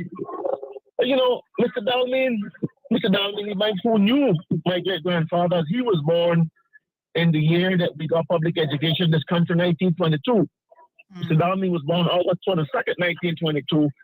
My grandfather died in 1937. Mm-hmm. And my father, who, you know, him and Steve were like 2 brothers. My father, who used to tell me, but you know, when your father, you listen to your father, you know. Mm-hmm. But as the years go on, Mr. Dalman, in the evening going to the gym, especially when he and I was alone, he would always tell me, "Look, Charlie, your grandfather was a big man around here, you know." Mm-hmm. Well, man, my father said, I started listening. He said to me, so nothing happened around here. He said the white people around here didn't like him, but he had the ear of all the people, the black people. He had the ear. He was for the people, you know. They didn't like him. But what he said, you see how your father is, or what he says, what he needs. He said he reminded your grandfather was like that. Mr. Dalman was a teenager when he died, and you know, he grew up hearing his parents tell him, you know, and his times, and then his parents tell him that my grandfather came here, were brought here to educate only white Caymanians. For the purpose of educating only the white Caymanians, and he refused to do it. And Mr. Dalman told me his parents told him that he would go around. First he went around to find out what could black people afford to pay, and that's what he charged. Mm-hmm. There was one school in Boston Town. He started a second school, and as Mr. Dalman said, his parents and grandparents would tell him he made his round on a bicycle. Mm-hmm. From West Bay to East End, teaching school. Then I think in 1909 or 1911, he ran for politics and got elected. Mm-hmm. Mm-hmm. Mr. Dalman also told me that when his parents told him that when the debate was going on about education, free public education, because they wanted to exclude blacks, he told the white establishment here that you are afraid of the poor black Caymanian people getting an education for the day that they do. You cannot hold them back. And he then made a quote, and Steve said it was Shakespeare. Steve told me it was Shakespeare who he quoted, and they asked him to apologize for his him, and he wouldn't. Then they adjourned the house, and they suspended him, and then adjourned the house to go and look up what Shakespeare quote, because you know he came and he was a school teacher and a lawyer. You know, and apparently they had never heard of Shakespeare or whatever, so they suspended him. He was actually the first person suspended from the House of Parliament in this country. It wasn't Mr. Jim Barton, it was him. But so much has been hidden in history because the ideal, you can't, you know, you gotta think about it. You can't play up people like that because then you gotta go too close to the story of slavery, you know? Why isn't Long Celia? Why wasn't Long Celia our first national hero? She took the 50 lashes. You know, when black people in 1934 decided that it was time to put up a fight to go free, the British had abolished slavery in 1808. But they kept enslaving them here for another 20-something years. So they returned. I think Mr. McField told me the most lashes of any slave in the Caribbean, 50 lashes, and then they deported her to Belize. She should be our first national hero. But then you have to tell her story. And her story is one of slavery. And we didn't have slavery. And if we had slavery, it wasn't bad. You know? It wasn't bad. And there's still those who say that we were a society with slaves, but not enslaved.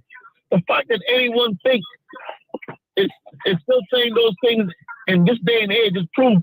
It's not proof that we were enslaved, but proof that we still are enslaved.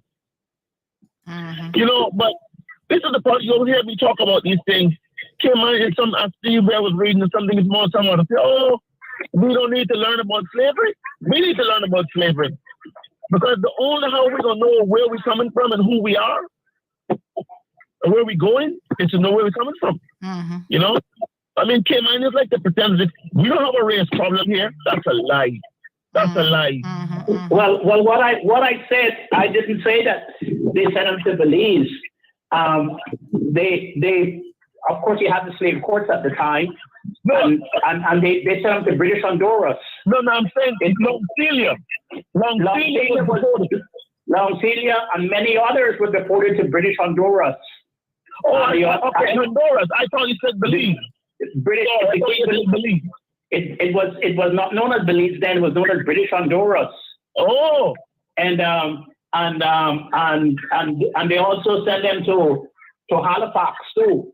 A lot of black people in Canada on the East Coast. That's where a lot of people deported from St. Vincent and from the Grenadines and all those places that they were sent there. That's where they were deported to. And just let me tell you, people who don't talk about there was no slavery here. In the census of 1802, in the census of 1802, there were 960 slaves there and 560 white people. So the slaves had outnumbered the whites. And and then it was that time that they decided to set up proper court system. When the courts were supposed to meet in Georgetown on the 21st of March in 1836, spots on Tuesday, 2nd of March 1836, Bordentown on 2nd of March 1836, and on the West Bay Thursday, the 21st of March 1836. That was when the first court were organized outside of the slave courts. Outside of the slave courts that were deporting a lot of people here who they deemed were dangerous to the slave to the society. Now, you talk about Hearst, George Hearst. In George Hearst's writings, he identified. Sorry, Steve. Steve, just one quick second for me. So I want to remind we have 5 people. Yeah, we have 5 people on the line. So if you're having a separate conversation, we can actually caller. We can actually hear you. So we got 5 people on the line. So you've got to remember that although it's not your turn to talk, we can still hear you if you're on the line. So I want to give some other people an opportunity. I don't know who that is talking, but Miss Charlene, I think you're up next. Can we have some comments from you, and then we'll go on to a few other callers. Okay, good morning, everybody. I'm gonna disconnect that last caller because that's the one who's talking. So yes, ma'am. Good morning, everybody. Mr. Charles, Dr. McField, yourself, the host.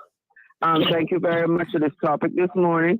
This must be when I was looking for you from about just after 7, I couldn't find you because, like Providence said, no, not too many people going to listen today. And I just found you a while ago. And I was trying, I couldn't tune you in. But anyway, you couldn't find thanks us very much for the topic. On the radio, you couldn't find us? Couldn't find. I couldn't find you. So, I missed a lot, but thanks very much for the topic. And thanks very much for the wisdom and knowledge of Dr. Steve. And my first question, what I wanted to ask Dr. Steve, and this may be an aside now from what you're actually in, is if Dr. Steve would tell us how the McFields got that beautiful name, McField. Yeah. Okay. A friend of mine, had her own idea of how. I don't know where she got it from, but it sounded kosher to me. So that's what's in my head. But anyway, as Dr. Steve continues down his line of information this morning, it brings to my mind exactly what I've said all along about us here in Cayman. Mm-hmm. We did not fight for anything at a certain time, and I'm not here blowing my ancestors off the map about that, because to be in bondage, human bondage, it must have looked dismal every day, all day long. Mm-hmm, mm-hmm. But we didn't identify our own problems on a massive scale. I'm sure one or two people always knew what was wrong, but to make that island wide, and we remember the story of Long Celia, they must have been mightily afraid to do that. And so today, I still see the reason why we don't jump up and fight, in particular, as our own Caribbean brothers and sisters do for anything and everything, is that we were, let's say we weren't exactly beaten into submission. We were pressed into submission. We were cajoled into submission. We were something another. But, we don't jump up and fight for anything. Very few, as a young politician once said, the same 10 people call in all the time. And there's a reason for that. Because it's only the same 10 people that have that fighting spirit. And the rest of us sit. And they will even lay stones in your way, as that you don't get up and fight and say anything or do anything. I don't know. But I think it is because we were, as Dr. McField said, everything that they tried to do, it was turned the other way. And I guess they just got tired of fighting a losing battle. But, I always say we didn't organize, we didn't fight. But there was even a deeper reason why we didn't do that. It is a terrible oppression, and I can see it, I can feel it. I'm breathless this morning. Thank you very much. Thank you, but caller. People were oppressed all over the world, though. Yes, that's true. But people were there's something different and unique about how it was so easy for Caymanians to give up this part of our history. So here's what some of our listeners are saying on social media. Luis is saying it's history that was stolen from Black people. Balika is listening from Canada, I believe. He says, thanks, Sandra, for bringing the Dr. McField on to edify us some more. Louis also says slavery is over, but to remove our history is evil. Damien says, do you ever notice that on all islands, the Black population is in the east and the white is in the west? Not sure I've noticed that, but okay. Sharon says that they need to teach this in our schools. Catherine says, I love listening to the knowledge that Mr. Steve brings on Cayman. Good morning. Miss Debbie says, loving this history lesson. Caymanians need this. And we know everyone's history except our own. Al Ebanks Amen. Says that Emancipation was yesterday, August the 1st, and we never hear of any celebration in Cayman. Strange how they always remember and celebrate St. Patrick's Day. So, Al, to your point, this is how this conversation and why this conversation is continuing today. Now, I'm trying to find when I first brought this up, because I know for certain it's not the first time that I've discussed it on this show. And I was questioning, it was either last year or maybe even the year before, because Kevin's trying to find it. He can't find it last year. But I've had this conversation asking, why is it that I never hear anything about Emancipation Day in the Cayman Islands? And so here we are having the conversation yet again, Al, because, at least the National Archives have given us some sort of confirmation and explanation to what my source said, which was essentially that in 1960, that was the last time that we celebrated officially Emancipation Day. And so governments since then, up until today, have been more than happy to not utter a single word about it. And like I said, for me, this isn't about a public holiday. God knows we don't need another public holiday. But the point is, why are we not having discussions on it? Why are our leaders not saying, listen, this is a part of our history that makes us uncomfortable, but it is history. And so at least acknowledging it. Someone says, don't forget to mention the slave wall in Bodden Town. It's not protected. Some landowners have knocked down sections. Wow. And why is that not protected? Yes. Sandra, one of the reasons why slavery is different here, slavery was different here than other countries is because it was not so brutal as the plantation slavery as in Jamaica or Barbados and all of those places. It's because we did not have the clean history. We did not have the clean history. Most of the plantations here were cotton plantations. We raised a lot of cotton and we exported cotton, 20,000 tons of cotton a year. We exported cotton and coconuts and fertilizer. We exported those to the United States, to Baltimore, to New York. We coconuts, palm olive, pea cotton to make oil and soap, and the cotton went all the way to Norway and Denmark. And so it took ships to do that. So the Caymanians built their ships, and who you think had to be sailing the ships? It were the slaves and the ex-slaves. And so the slaves and the slave masters had a relationship that they had to depend on each other for their livelihoods, they had to depend on each other for their safety. So you can imagine a ship that is owned by say on the old Eden family, going to sell cotton to Denmark or to Norway or coconuts up to New York or Guyana to Baltimore. And who was at the wheel? It would be the black mate or the black captain while the white captain was sleeping in the cabin. And so he had to depend on the guy for his safety. So that is one of the reasons why there was not this animosity between the two people. This hatred between the two people, they had to coexist in the same small island, except for the great exodus in 1840 to 1850, when half of the island left and went to the Bay Islands, which was called British Honduras in those days. They now call it Bay Island. They left and went there because they saw that they were not getting anywhere here. And then the soil and stuff was better for them to grow crops and the mainland was larger for them to move around. So that is one of the reasons why slavery took a different turn in Cayman, because of the ship that had to be manned by both of the men, the white men and the black men together. That is one of the reasons why it was not like in Jamaica where you had the cane hitch where they had to cut the cane, and you had the overseers from Europe, Ireland, or someplace who were also indentured servants overseeing them with the whip, beating them and so forth. And one of the reasons why we have such people such color hair. Remember now, if you go to the archives and you look into the records, you'll see the reports from Cayman Islands, and it always says the island is populated by 60% to what is it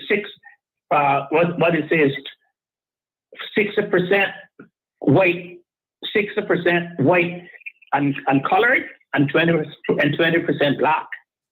If you look at that, the government reports, it means that people intermix in Cayman even more than they did in Jamaica and some other places. They had to intermix because remember now, when the Congolese, for instance, from up in East End, when they came here, they were Irishmen. The original Congolese were Irishmen. There were no white women and from them coming from Europe to marry them, like they were in the other colonies. The other colonies would bring white people down to marry the men and stuff, so they keep the whiteness whiteness ongoing. The majority of the people here was white, black, and white slaves, and so the colonies mixed up into. If you look in the book called Found Upon the Sea, you'll see an elegant, regal black woman. She's a Congolese. She was an African woman. And you can see when the white Congolese came here and they founded the Eastern District, and they married into the black people, and then black people, some of the Congolese now, if you saw them, you would not believe that they're black. Some of the Congolese and that I know in New Jersey and ends up in America white. Why wouldn't the other half of the family black? And speaking of that, I know that one moment, please. I know that Denny's waiting to come on, so we'll bring him in next. But speaking of that, you just made me recall a story. A number of years ago, I went to one of these events that the National Archive had put on genealogy. So they had Miss Kathy Frazier there. They had Oliver Watler as the keynote speakers, talking about how Caymanians are tracing their ancestry back many, many years. And recently I did a 23andMe test results. And, I've shared with people that I was really surprised to hear that 20% ancestry is European, because I didn't expect that at all. But that part, I don't want to say that I don't acknowledge it, but really I don't acknowledge it. It's the 80% that I'm concerned about. But I was also surprised to hear that our family has a connection to, and I don't know what part of my family it's on, whether it's my father or my mother's side, because I know nothing about it. But when it said my more recent ancestry in the Americas, it actually connected me to Belize and the Bay Islands, which I know nothing about at all. So I don't know if that's on my mom's side and my dad's side. I have no clue. But I tell you one thing that came up recently in relation to that kind of made me think that I might know where the connection stems from is someone popped up who is from Belize as a DNA relative. And it looks like, I'm just trying to remember what their last name was. But anyway, when they popped up and I saw that they were Belize, I started to think maybe that's actually, it's Hyde. So there's a Cecile Hyde who is either fourth or fifth cousin that has, she's in the Bay Islands Department, Honduras. And so we are somehow, and I don't know if that's on my mother's side or my father's side, but apparently there's some connection to the Hydes because this person has popped up on this 23andMe ancestry. So just one other thing from the genealogy. Charles, I think that might be you causing some interference. I don't know. Yeah, I think you might be doing some talking there. But one of the things that Oliver Watler said, I thought at the time that was very, very interesting is he said that the Watlers, right? There is a perception that there's two separate Watlers in Cayman. There's the quote unquote white Watlers. One family of Watlers. Yeah, and I'm going to tell you what he discovered. So there's the white Watlers, and then there's the non-white Watlers, and they've always separated themselves. Right. That's right. But his research goes back to, I want to say, the 1600s. Oliver can certainly correct me if I'm wrong on the dates. But what he found is the Watlers actually originated from two brothers that came by way of Jamaica. So they came from Europe, England, Irish, whatever. I think they might have been English, but they came by way of Jamaica, spent a number of years in Jamaica, and then came to the Cayman Islands. Two brothers, and then they married, and the families kind of sprung off in different directions. So this misconception that there's, the white Watlers and the black Watlers and they're not connected is completely wrong, because the common ancestry that they share are actually two brothers. So you can't get much closer than two brothers who both came to the Cayman Islands and then married and started the Watler tree that we now know here to exist in Cayman. So every single Watler in the Cayman Islands is a descendant of those two brothers. So y'all are all family, regardless of what shade of color your skin is. So if you're the blackest of the black of the Watlers, or if you're the whitest of the white of the Watlers, you're all intermingled. You're all cousins and family and whatever. Denny? Yes. Good morning, everyone. Morning, Denny. Good morning.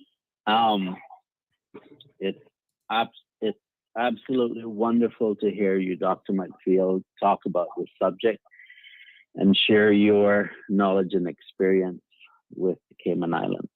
Thank you. Thank you very much.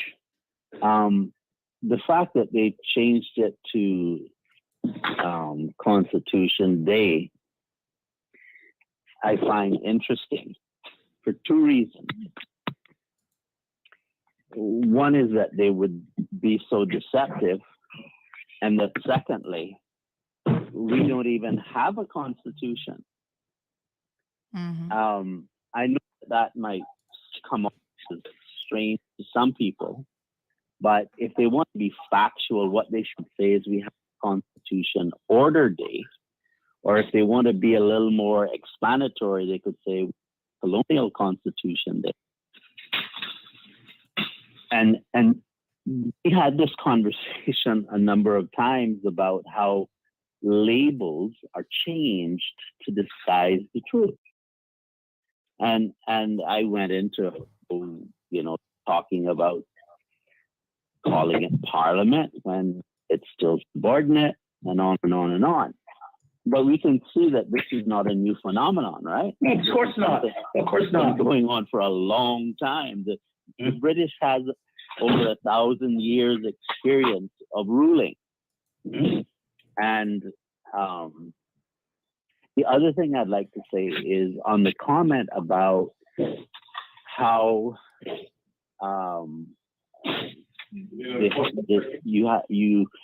people will not get involved when they are doing things to us, like you ask for help, you don't get it, like people just don't want to get involved. I think that comes from, there was a practice where in order to keep slaves obedient, when they whipped someone in the town square, it was done publicly so that you could see what would happen to you if you disobeyed. Definitely. Yeah. And so what we're experiencing is a residual effect of that policy. And the other thing I'd like to say is, I'm not I would exchange that we teach this history in school. If they don't want to give us a holiday, then they must agree to teach the actual history in school.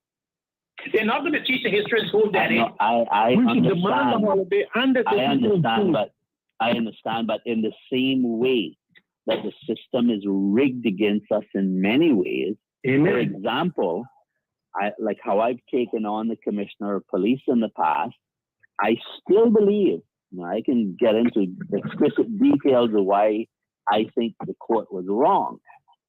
But the point I'm making is that the system is rigged against us in certain ways so to ensure certain outcomes. And whether they want to do the right thing or not, it's my obligation to shine the light on what I think is the truth. Amen. Right? And so they don't have to listen to me if they don't want to. But the attitude that I'm going to take is that if you want to be let's say a political pedophile, then you're going to have to molest me in public, right? Because that's where I'm going to force the conversation to take place. You're not going to be able to just take me off in a corner and molest me, and I'm going to be quiet like how some Caymanians are. In fact, when trying to do something about it, others could have helped me, but they chose to stay silent because in their own minds, they perceived that it would be beneficial to them. It wouldn't injure their prospects if they didn't help me. And so the point of raising that question is not to complain about them, but to say that my attitude is that whether I have come to the conclusion that whether you want to help me or not, that's fine. I'll take the lashes and I will keep on ticking. And that's just the way it'll be. Now, but Danny, remember now, 180 years is not long ago. I agree. But it's only for 3 or 4 generations.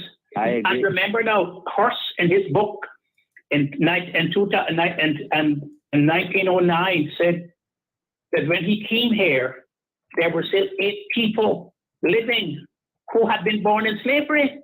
Right. So that mirror, that view was still in the mirror. Right. And people did not want that. People wanted that to go away. And especially when the money came in around the 60s, between 62, 67, when they when the money came here, when we got the flash from Jamaica, from Bahamas, when the money came, the least thing they wanted, those people to say that we were hostile blacks. Right. Because then they would be scared. Here's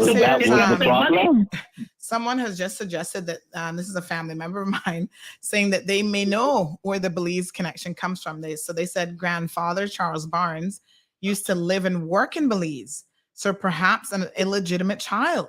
They said Uncle Charlie and Aunt Doreen both born in Belize. So I actually have two. Well, definitely. So it's possible. I don't know. But that would mean then the Belize connection probably came from my mother's side of the family. So listen, our family, half of our family left and went to Nicaragua and Honduras. Yes. Belize. And we have people in Cuba as well. Sean McField, who's the manager for Cayman, First Caribbean Bank. His father was our great granduncle. He left there after the First War in 1920 and went to Honduras and got married to a woman from Belize. And the other half of the family left and went to Nicaragua. David McField was the ambassador to Jamaica until he retired a couple of years ago from Nicaragua. His brother Nelson was the ambassador to Iran, and David's brother Arturo McField was the ambassador to the Organization of American States until he resigned a couple of months ago in protest against Ortega. And by the way, the one who called the McField, the name was Fields. It was the son of the Fields. That's why the McFields names come from the son of Mac, the son of the Fields. And the family in Nicaragua still has the S on their name, but we dropped the S here many years ago, and we just call ourselves McField. But wow. The families in Nicaragua still have the S on their name, McFields. Really? Wow. Wow. So, wow, you see the things. And speaking of that, Damien says, and this is a good point. I'm so glad that you just explained that to us, because Damien says, look at the Hurlstons. You have some Hurlstons with an like stone with an E on the end, some without. You have Wattlers, you have Walters and Waltons. You have some Scots with one T, some with two T's. You have some Bodens with one D and some with two D's. So sometimes families were trying to separate each other. We even see that with the E-Bankses and the banks, right? The banks is an offshoot. Somebody just woke up one day and said, oh, there's too many E-Bankses. I want to be different. I'm going to change my last name to Banks. And all of a sudden, there was a whole new family called whoever Banks. So a lot of it had to do with name changing and stuff as well. Damien says the Wood family first brought 500 slaves to Bordentown. Louis, thank you so much. Luis says, thanks, Sandra. You're a daughter of the soil. One of the best shows ever. Blessings on you. Al says, your silence is their comfort. Interesting. Jonathan says, in Jamaica, there were no Negroes in Jamaica 500 years ago or anywhere in the Caribbean. They were all brought there by ship. The real native people of Jamaica are called Taino Indians, I believe, and 98% of them were killed and replaced with slaves. And now today we all call them the locals, and they still own nothing. The slave owners of today is called the government. Mr. Dean says, wow, these two brothers' offsprings remind me of my Lazarus side of the family. 3 Lazarus brothers came to Jamaica, got married to a Jamaican woman, hence the beginning of the Lazarus family. So, I mean, this is, Jill says here that the only way true history will be taught, people like us who know the truth have to be part of legislation that will go into law, or children should be taught the truth. And this is, I think it's Jillian, forgive me for mispronouncing the first name, Jillian McField. So, yes, I mean, we need to know, we need to know our history, both our family and individual history, and then our history as a people. And remember now, Sandra, one of the reasons for the animosity between Cayman and Jamaica is not lately, it came during the Emancipation period, because in order to get compensation for the slaves that you were losing their employment, their work that they produce, you had to have them registered. Yes, you had to have them registered. And speaking of that, Caymanians refuse to register their slaves. Yeah. And speaking of that, and someone so has sent me. Sorry, go ahead. There aren't any records. And when Caymanians found out that they were not going to get the money, they quickly Jamaica sent down someone here to have a census to register their slaves, so that they could get compensation. But that was a terrible rift between Jamaica and Cayman about the money that they were getting was not being shared with the Caymanian planters. Well, and that was because. Yes, sir. Your timing is impeccable because listen to this. Someone sent me, and I've been waiting for an opportunity to pull it up. Someone actually sent me this document, Annexure B, list of compensation for slaves, Caymanas. And this is October the 10th of 1835. So that's the date of the supposed reward, number of claims. So they have them listed numerically. And then the name of party to whom the payment is awarded. So we have a Darlene Watler, for example, Zebulon Farrell, Eben John Parson, Bridget Ann Parson. And already we see a distinction. Now, I don't know if these would have been typos, but we see some Parsons without the S and some with it. So we have Elmy Chloe Parsons with an S, Elizabeth Sarah Parsons, Thomas S. Watler, Robert Stephen Watler, and then it has listed the number of slaves. And I guess this is on the next line, what they were compensated in pounds. I don't know what the S and D columns are for further over. I'm not sure what those are for, but a long list of people here: Wade Watler, James Hughes Watler, Thomas Knowles Eden, Robert H. Thompson with no P. This is a Thompson. Thomas Thompson, Edward Bodden, George Edward Bodden, Elizabeth Bodden, James Coe Jr., James Coe Sr., James Scherer Jackson. So we have a lot of the names that we know today. These were all name of the party to whom the payment was awarded. So of course, these were all slave owners. So the Jacksons, the Boddens, the Watlers, the Marin. Here's a George E. Marin, Edens, Wood, Glover. Nathaniel Glover, that was in my family. The Glovers. Oh, really? Nathaniel U.B. Glover. Yeah.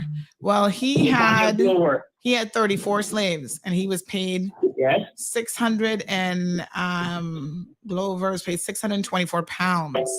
So we have James Tatum, Charles Pucci, Elizabeth Hunter, John Leach. That's not a name that we hear too much of. Tatum without the H. No. So a couple McCoys are on here. Morton. We don't really hear too many Mortons, but there was a Wade Watler Bodden and Susanna Ann Morton. They were put together. So I guess maybe they were sisters or something. I don't know. Or no, Wade and Susanna. Maybe they were sisters and brothers. I don't know. But they were put together as owning 10 slaves. And they got 191 pounds. Daly, John Daly, William Page, William Robert Scott. So again, most of these names, a couple, Thomas John Yates, Eleanor Jane Yates. So quite a few. Now listen to how this one is spelled. There's a Grace Hyde spelled Hide, and she had 4 slaves. So and they were valued, and the number of slaves and the estimated value, they were valued according to what they did. Whether they were paid people, tradesmen, inferior tradesmen, field laborers, or inferior or domestic servants. That's how they were valued. It's so interesting because I see another one here, Dorothy Hind, James Hind, but they spell that Hind. Now I've never actually seen this name in, I guess, recent history, so I don't know if they've died out or what has happened to that last name. We even see a Greenwood in here, which is interesting, a John Richard Greenwood, not necessarily a common name. Here's a Rebecca Sutherland, again, not a name that really is well known, but she only had 2 slaves. So I guess some of these people may have died out or intermarried with some of the more popular names. Here's a Richard Carter. Conior, Conior. So thank you so much to the person who shared this list of compensation for slaves. This is very, very fascinating. Wow. And our family also related to the Solomons in Borden Town, because our great grandmother was a Solomon, but she was married to a Connor before she got married to our great-great-grandfather, Napoleon Lee McField Grant. Napoleon Lee Grant McField. And when he brought his family from Bontown to Georgetown, which was my grandfather and his brothers and all of those people, my great grandmother was a Solomon, but she was first married to a Connor, and so Corita Willard Connor and all those Connors are our family too. Mm-hmm. So what happened here? What happened here? It's all in the archives. You can go there now, and you can get the documents. I am not talking from what someone wrote from some third-hand knowledge. I am talking from the original documents that I received from the archives. And you can go to Jamaica, which Dr. Pedler said only 15% of the history we have here in our archives. Most of it is still in Jamaica, and a lot of it you can follow. You can go to the archives in Scotland and the archives in the United Kingdom, and you can read all the original documents, the letters that went back and forth, the petitions that went back and forth, the compensation money, all of that back and forth. And of course, one of the reasons for the 1831 breakaway from Jamaica and breakaway, the 1831 legislature, is because when Slave Act came, the Caymanians were still bringing slaves from Cuba, which was illegal, because the Slave Act says that as of the 1820s, I think it was, or 1825, you could not transport slaves from one colony to the other. And then, but Caymanians were breaking that law, and they were going to Cuba, and they were taking slaves from there illegally, and they were also taking slaves from the Mosquito Coast too. That's where the Ramones came from, and they were bringing slaves from there, and so they were hiding the fact that they were still dealing in slaves, and then they formed the 1831 legislature to be able to do what they wanted to do. And that is the reason why a lot of people here said, well, you talk about it was the first revolution in Cayman, but it was illegal. Sure, it was illegal. But what the Caymanian men did in 1881 was to break away from their own government, from their own legislature, and they ruled themselves in Cayman. Cayman was an independent country from 1831 until 1863, when they formed the Caymanian Act in the Parliament in England and sent Jamaica under the Jamaica legislature, and gave the Jamaica legislature the power to make laws for the peace, order, and good government of Cayman.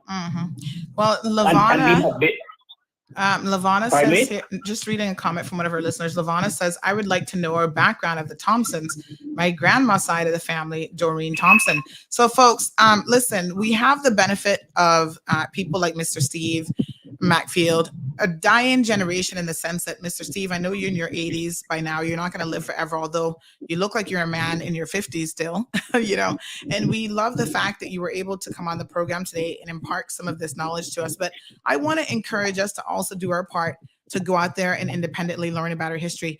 The National Archives, they're one of those agencies that people forget. They have a wealth of information. I want to encourage them to start having more educational sessions that people can attend, broadcast those so that they reach a wider audience, because clearly, based on the feedback that I'm getting here this morning from our people, they want to know. They want to know more about their own history. A lot of it is stuck in dusted areas, I guess, in the National Archive or whatever. But what's the sense of having a National Archive if that information is actually not being shared? I've had a school teacher who has reached out, and they said, please send me that document with the list of compensation for slaves, because I want to show that to my students in the classroom. I have another parent who says that my kids are listening this morning. Please ask Steve about the family McField for me, because there's a connection there as well. And it's funny because this person happens to be one of the MPs of this country. So folks, if we do not know our own history, we are doomed. Danny, yes. I'd like to ask Mr. McField, could you tell us how we could get the 85% of the documents that exist outside of the Cayman Islands to be, how could we get a copy of the 85% of the historical documents that exist outside of the Cayman Islands? Well, we could go What's the gentleman name again? The one that's in charge of the celebrations. I don't remember his name. Mr. Wright? Right, yes. Yeah. From oh God, Heather's ex-sister. Alfonso. Yeah. Alfonso, he has been to Jamaica, to the archives there, and it would be good to talk to him to see the stuff. If he told you some of the files, the stuff that he found, you would not believe. You would not believe. He's doing research. Why didn't he? Why didn't he share it? Why didn't he bring it back? Yeah, how come we don't have a copy? I guess he works for the government. Well, So, if you think about the legal issues, Dr. McField, is there anything that you could see that would be in the way of us getting copies? No. You can go there and get copies from the archives anytime. Right, but it's not practical for each person to go to Jamaica and go to the UK. No, you said a contingent of 2 or 3 people to do all the research and to go through each period to get the documents and to get them down and then to select them and put them into order. This should be a priority. I mean, as you guys know, and I've been talking about this for years now, but really this year I've done a few and I'm focusing on doing a few more. And Mr. McField is at the top of my list, sitting down, collecting the oral history of some of our people. We have a series that we're doing, Mr. McField. I'm going to reach out to you. I know that Graham Rankin had spoken to you maybe a month or 2 about it, and he said that you were fine with it. But, you know, I'm trying to do my part, sitting down with the elders in our community. I am trying to put something together now. Yes. It's not a hard history with dates and times. It is a history of interconnection between families on an island called Fantasy Island. That's the title of my book, Fantasy Island. And when you read it, I'm not calling the name of what the island is, but when you read it, you know who I'm talking about. It's called Fantasy Island. Yes. It's called Fantasy Island. Miss Brenda says, Miss Brenda Archer says, not just learn, but teach. We have to insist that our history be taught in our schools, all of them. And I agree with you, Miss Brenda, not just government schools, but private sector. A lot of kids who go to private sector schools are even less aware of Cayman history. Although the government schools may be getting some watered down version of bits and pieces of it, you're absolutely right that it needs to be a concerted effort. So I really hope that this PAC government is paying attention this morning and they're listening. Sandy? Yes, sir. Sandy? Hello? Yes, go ahead. Yeah, we can hear you. Oh, you can hear me. Sandy, yes. Mr. McField still there? Yes, we're all here. Hey, Steve, I want to say something personal to Mr. McField this morning. Mr. McField, oftentimes in this country, in life, and particularly in this society, people Caymanians don't give other Caymanians their flowers while they are alive. You know, it's funny how we treat people when they're alive, and then when they pass on, we make a big thing about them, but while they're here, boy, we hardly notice them. We didn't acknowledge them for their good deeds, for their wisdom, for their knowledge, or whatever contributions they made. Mr. McField, I want to tell you this morning, sir, that I greatly have always appreciated you for your willingness. And I have to be honest with you, Mr. McField, that is how you've been treated in this country. You and I have many conversations about it. I have often wondered why you have always been so willing to come out and share your knowledge and your learning with people, because in many instances, it's not appreciated enough. And, you know, it bothers me. It really does hurt me. You're someone, you're my father, like 2 brothers. Yeah, but Charles, I don't live for roses from other people and accolades. I don't live for that. Charles, that's beyond me. I don't live for that, and I don't live for that like some handkerchief in Caymanians. I don't live for that. I don't live for that. And Charles, I'll tell you right now. I'll tell the whole world now. I am not the typical colonial. I have never been. I will never be. And that's the problem. I'm not the only one who suffered in this country. My cousin suffered too, way more than I have suffered. My cousin who was a star for me, teacher, Timothy McField. Yeah, I heard about him. He suffered in this country. All his education and all the things that he did was pushed aside, and he was put under the table, almost under the table to work for the rest of his life. He died a broken person. And some of my family left this island, would never come back. Will never come back. We have great people. I am not looking for any medals or any stuff from anybody. And in fact, I have been awarded. I have been awarded by my own people, and that's enough for me. And the reason why I share my knowledge, because knowledge is power. And if you give people knowledge, they will have power to direct their own lives. Yeah, absolutely. And let me just say that so many people are appreciating the conversation this morning. Paul, who is from one of our other Caribbean islands, says an interesting book to read is The History of Mary Prince, a West Indian Slave. Dorothy says Dr. Williams of UCCI has a wealth of information. I learned so much from reading his papers while my son was doing his course. So, there seems to be bits and pieces of information, folks, all over the world, or all over really. And I think it's just a matter of collating it. One of our other listeners has a question and one has a comment. So this one says, Dear Sandra, in 1986, a young valedictorian stood up at the podium of the then Cayman Islands High School, and as part of his speech made an impassioned plea for the formal teaching of Caymanian civics in the public education system at both the primary and secondary school levels. Not much has changed. And that valedictorian, I'm going to out him this morning, happens to be none other than Dr. Sidney Ebanks. I know he's not going to be happy with that. He's a very private person. But this other, this is an educator now, says, Morning, Sandra. Loving the show this morning. I've been trying for years to implement a proper Cayman history component in school, but it's been an uphill battle. One head teacher who is not from here said to me years ago in a staff meeting, and this is a quote, I don't know why you're so crazy in teaching Cayman history. Cayman doesn't have enough history to be taught in 2 weeks, much less a whole term. Wow. End of quote. She and I nearly came to blows in that meeting. This docility you and Mr. McField are talking about this morning made it okay for expats to come here and insult us in our history, shaking my damn head. And when I stood up, I'm told I'm not a team player, a rabble rouser, etc., by those who are unfortunately in positions to change the curriculum in schools and are not Caymanians. What would Dr. McField advise me to do? What would Denny do? Well, I don't know if you want advice from Denny on this. Let's stick with Dr. McField. Just kidding.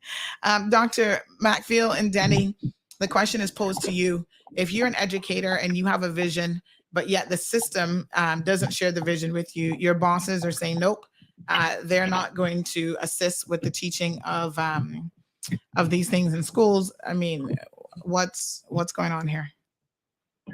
Well, my take on that is that I have suggested to some of my colleagues. I have a few people that people like Charles and Denny and Roy Borden and Honorable Roy Borden and Honorable Gilbert McLean, Oswald Rankin, who's been a bit wrong to all of those people kicked aside. What I would like to do is say to that person, I would like to start somewhere because, I'm getting, like Sandra say, I won't last forever. I would like to start somewhere by trying to get together something called the Cayman Historical Society, where we could raise funds, print a monthly historical bulletin about our history, and raise money to research in all of those places where our history is still dead in the archives, Scotland, Jamaica, even in the UK, because it would be a surprise you to know that when you go to the archives and you ask them to let you see some of the things that have been released after 30 years, 35 years, that were marked private and confidential about the Cayman Islands. Some of you don't know that every month a report goes up to the Foreign and Commonwealth Office about the activities of people and things in the Cayman Islands. And a lot of that was marked private and confidential. And some of that is being released now. And when you go there and you read some of the things that were marked private and confidential about people, about their private lives and things like that, you would be surprised. You sit around here, you don't even know what's going on in your own country. About the agents who are here to report everything that we do. And the dossiers they have on each person who is controversial and who raise their heads or raise their voices, that still goes on. And when you look at some of those, like what the dossier on Jim Borden and all of those people who are now released, and you can read, you'd be surprised. So I don't even bother to share some of the things I know with people because it would not be advantageous to me to do that, either socially, economically, or spiritually. And the fact is that we just take lives for granted. What we hear and see on CNN and all of those things, we think that's where history is made and stuff like that.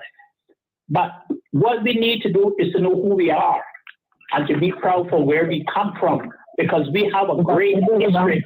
We have a unique history, more unique than any other country in the world. We have a unique history, and that's why I'm such a proud Black man. And I walk proud like a prince in all over the world, not only in Cayman, all over the world, because I know where I come from. And I would like people to join to start something called the Cayman Historical Society, where we can get all these documents, have them, we can impart them, we can put booklets, we can have lectures, we can have all those things for our people. I think that would be very good. One of the first things that I would do is I would encourage you, Sandra, to continue to give people a little taste of their history, and I think that they will desire it more. And the effort to get these documents so that it can be compiled and can be taught would be much easier. You see, the fact that it's overseas makes it very challenging. And the other thing that I would do is I would recommend to the local government that someone like Dr. McField, who has an interest in this thing, be managed a team that would be responsible for going overseas and obtaining these documents and bringing them back to the Cayman Islands.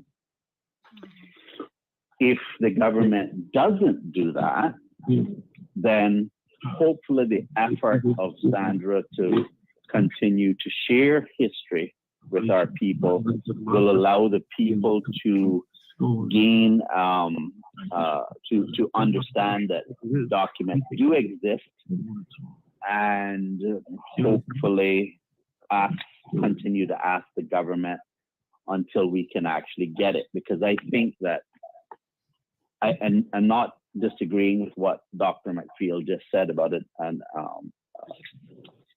institution, but the fact of the matter is that this is a big effort, and there's no reason why the government shouldn't be doing it, and there's no reason why we shouldn't encourage the government to do it. And if we do that, I believe it's achievable. The fact of the matter is, just think about how much opposition took place regarding they're going to kill me for forgetting their name now. Where the petition for regarding the port. What are they called? Yes. The oh God, I can't remember. Johan, Miss Shirley. Yes. Oh, Yeah. what was the group called again? Oh Lord, how quickly you forget. Anyway, we know who you're talking about.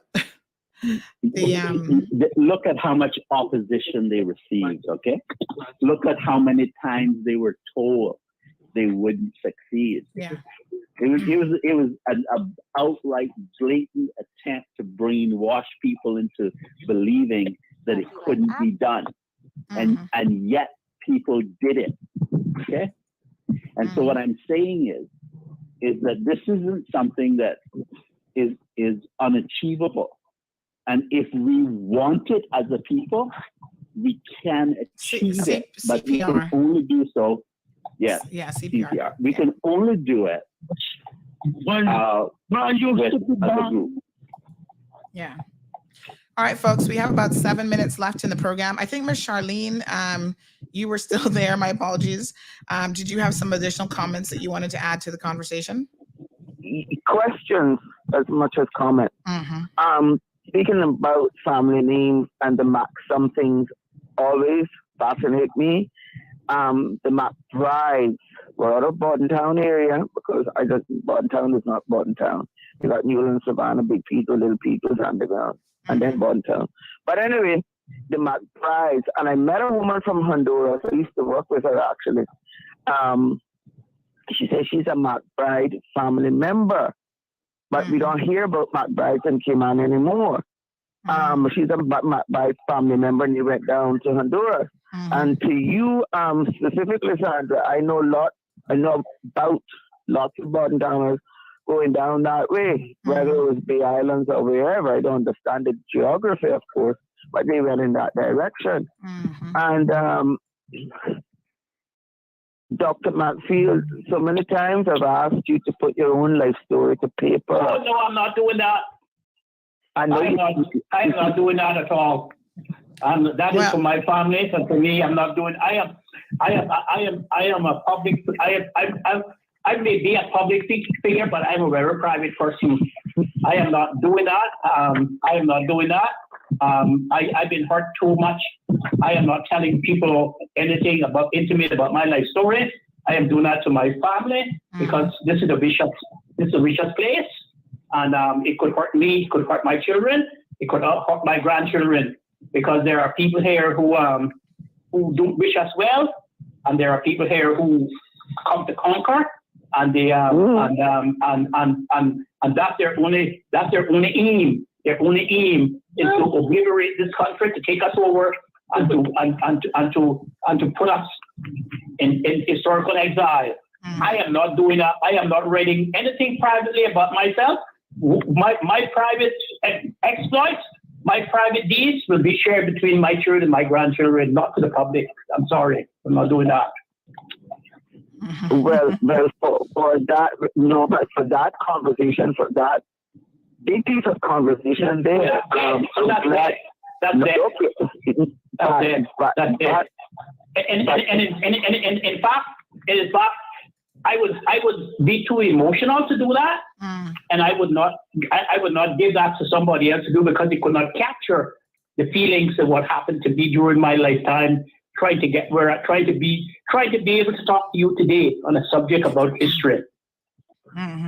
Well, if you remember a long time ago, you talked to me about that, and you remember I was crying in your office, and I never forgot that. And that's why I am always so tacit to say, well, please give us the information. But with your emotional reply to me, the public can still glean that there are many things that have not been said and many wrongs. So I'm giving that to. Remember now, at one time not long ago, I was not supposed to come back to this country. I was banned from this country. Remember that? You people don't know anything about me. They just see me walking on the streets on a daily basis. They do not know. It's like Arthur McLean say, they know the story, but they don't know. They know the glory story, but they know the glory. They know the glory, but they know the story. Don't know the story. Yes. Well, Mr. McField, I want to, personally thank you for coming on the program this morning. This has been an amazing show. And I know for me, it will be one that I will certainly not forget. And I appreciate the time that you took out of your very busy schedule, because although most people in your age bracket are retired and sitting in a rocking chair, you're far from that. You're up every day going about your business. I know that you serve on several boards and you're quite busy. You still are a practicing attorney as well. So I want to just thank you from my heart and for the people of the Cayman Islands for taking the time to come this morning and to speak with us on this topic. It has been extremely informative. And like I said, I'll be in touch with you to do a video interview. Well, you're free to share whatever you want during that interview. But I do think it is important for us to capture whatever we can to put together and our oral history and memories of people, because I'm a completely different generation. So I don't share in those memories. I don't know what life in Cayman was like in the 60s, 70s. And as I was a child in the 80s, I barely remember even really what that was. But the times have changed a lot in this country, but we still have some amazing people who have amazing memories like yourself, who can help us build out that history and have something for our generations present and generations to come to really reflect on. So thank you so much, sir, for coming on the show this Sandra, morning. before you go, Sandra, yes, sir. I would like you to help me promote a little booklet I did on it's called The Lost Mariners, The Forgotten Mariners of the Cayman Islands. Okay. And it has to do with a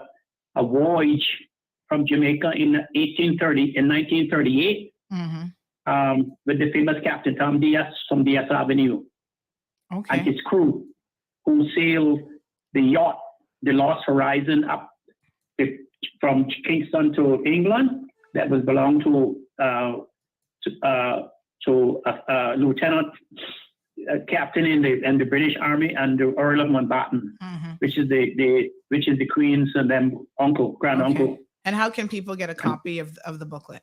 I have copies of it. I did it for the Seamen's Day, National Hero Day. But I don't think that too many people know about it, and the reason why is because the feats, the things that they did. If he had been other than a black man from Rock Hole, he would have been eulogized and put on a pedestal. But because he was just a black captain from Georgetown, and no other captain has done what he did received the accolades he did from the royal family and the British Admiralty, which now is called the British Navy. Wow. Okay. Well, I'll if I can get a copy, I will then come on the show and continue to promote that and share that and tell people exactly. You can get a copy. You can start reading it to people on the show. Yes. Oh, that would be wonderful. Thank you so much. So just one other comment here from Denny Ebanks. Denny says, why do the National Archives or somebody put all this information on the internet?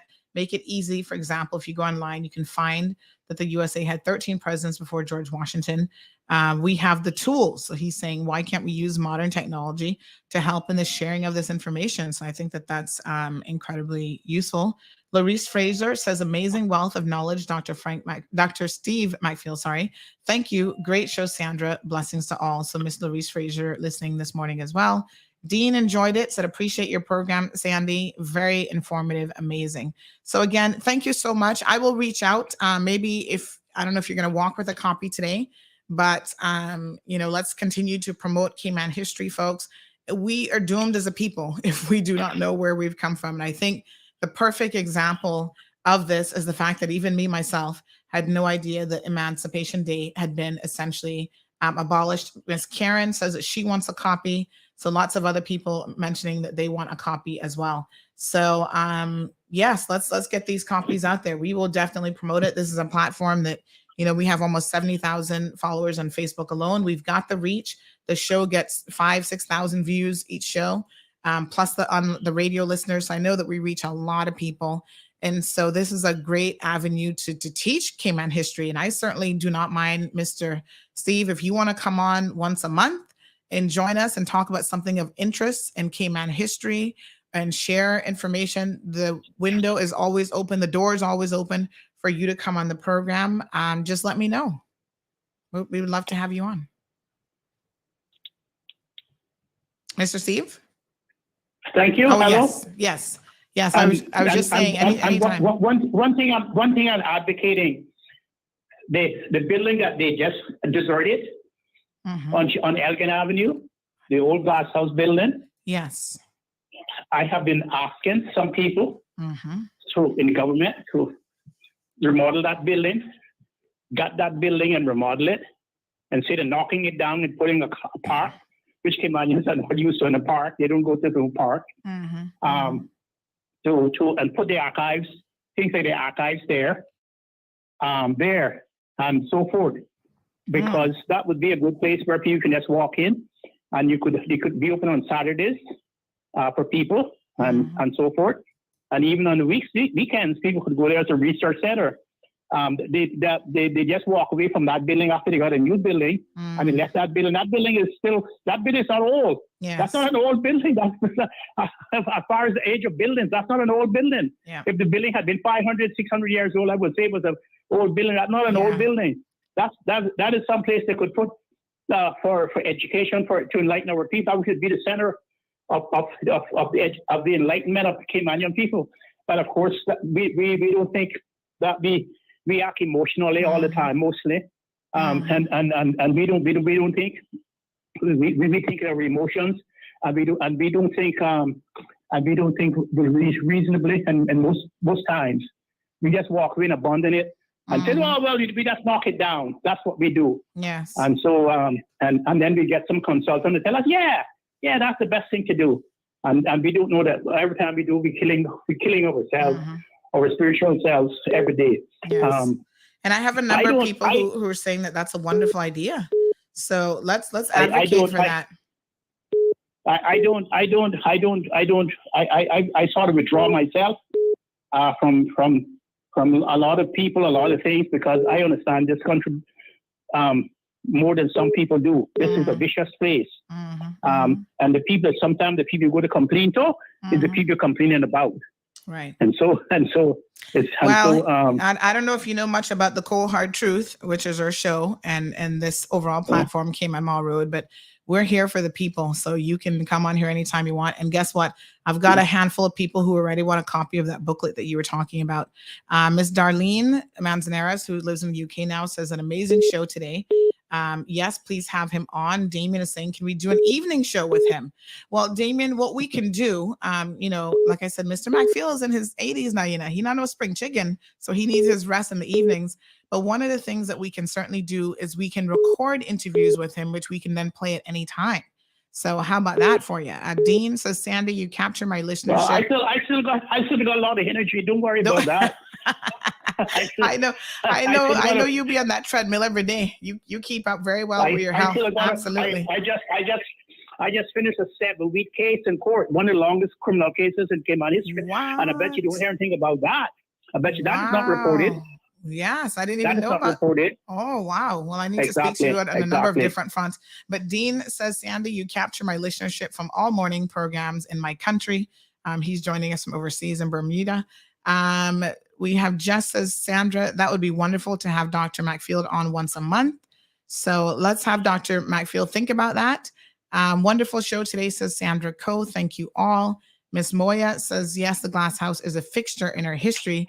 They need to repurpose that building, like he said. I think one of the issues, and I'll dig a little bit deeper into this now that Steve has brought it up, but I do believe that one of the issues with that building is it has been classified as a sick building because the way in which it was asbestos or whatever inside the building, but there has to be a way to decontaminate it. That can be overcome. Yeah. That can be overcome. Yeah. That can be overcome. That can be overcome. That's just excuses. Yeah. I agree.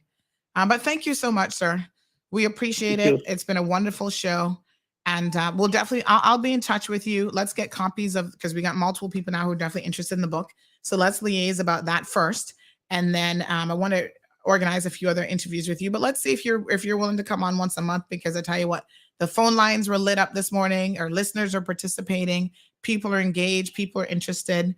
I know you've been playing over at Radio Cayman for a little while, but time to switch over to the dark side. And dark in a good way, because we have tons of listeners. I don't think I'm going to bond on my friend OC. For the record.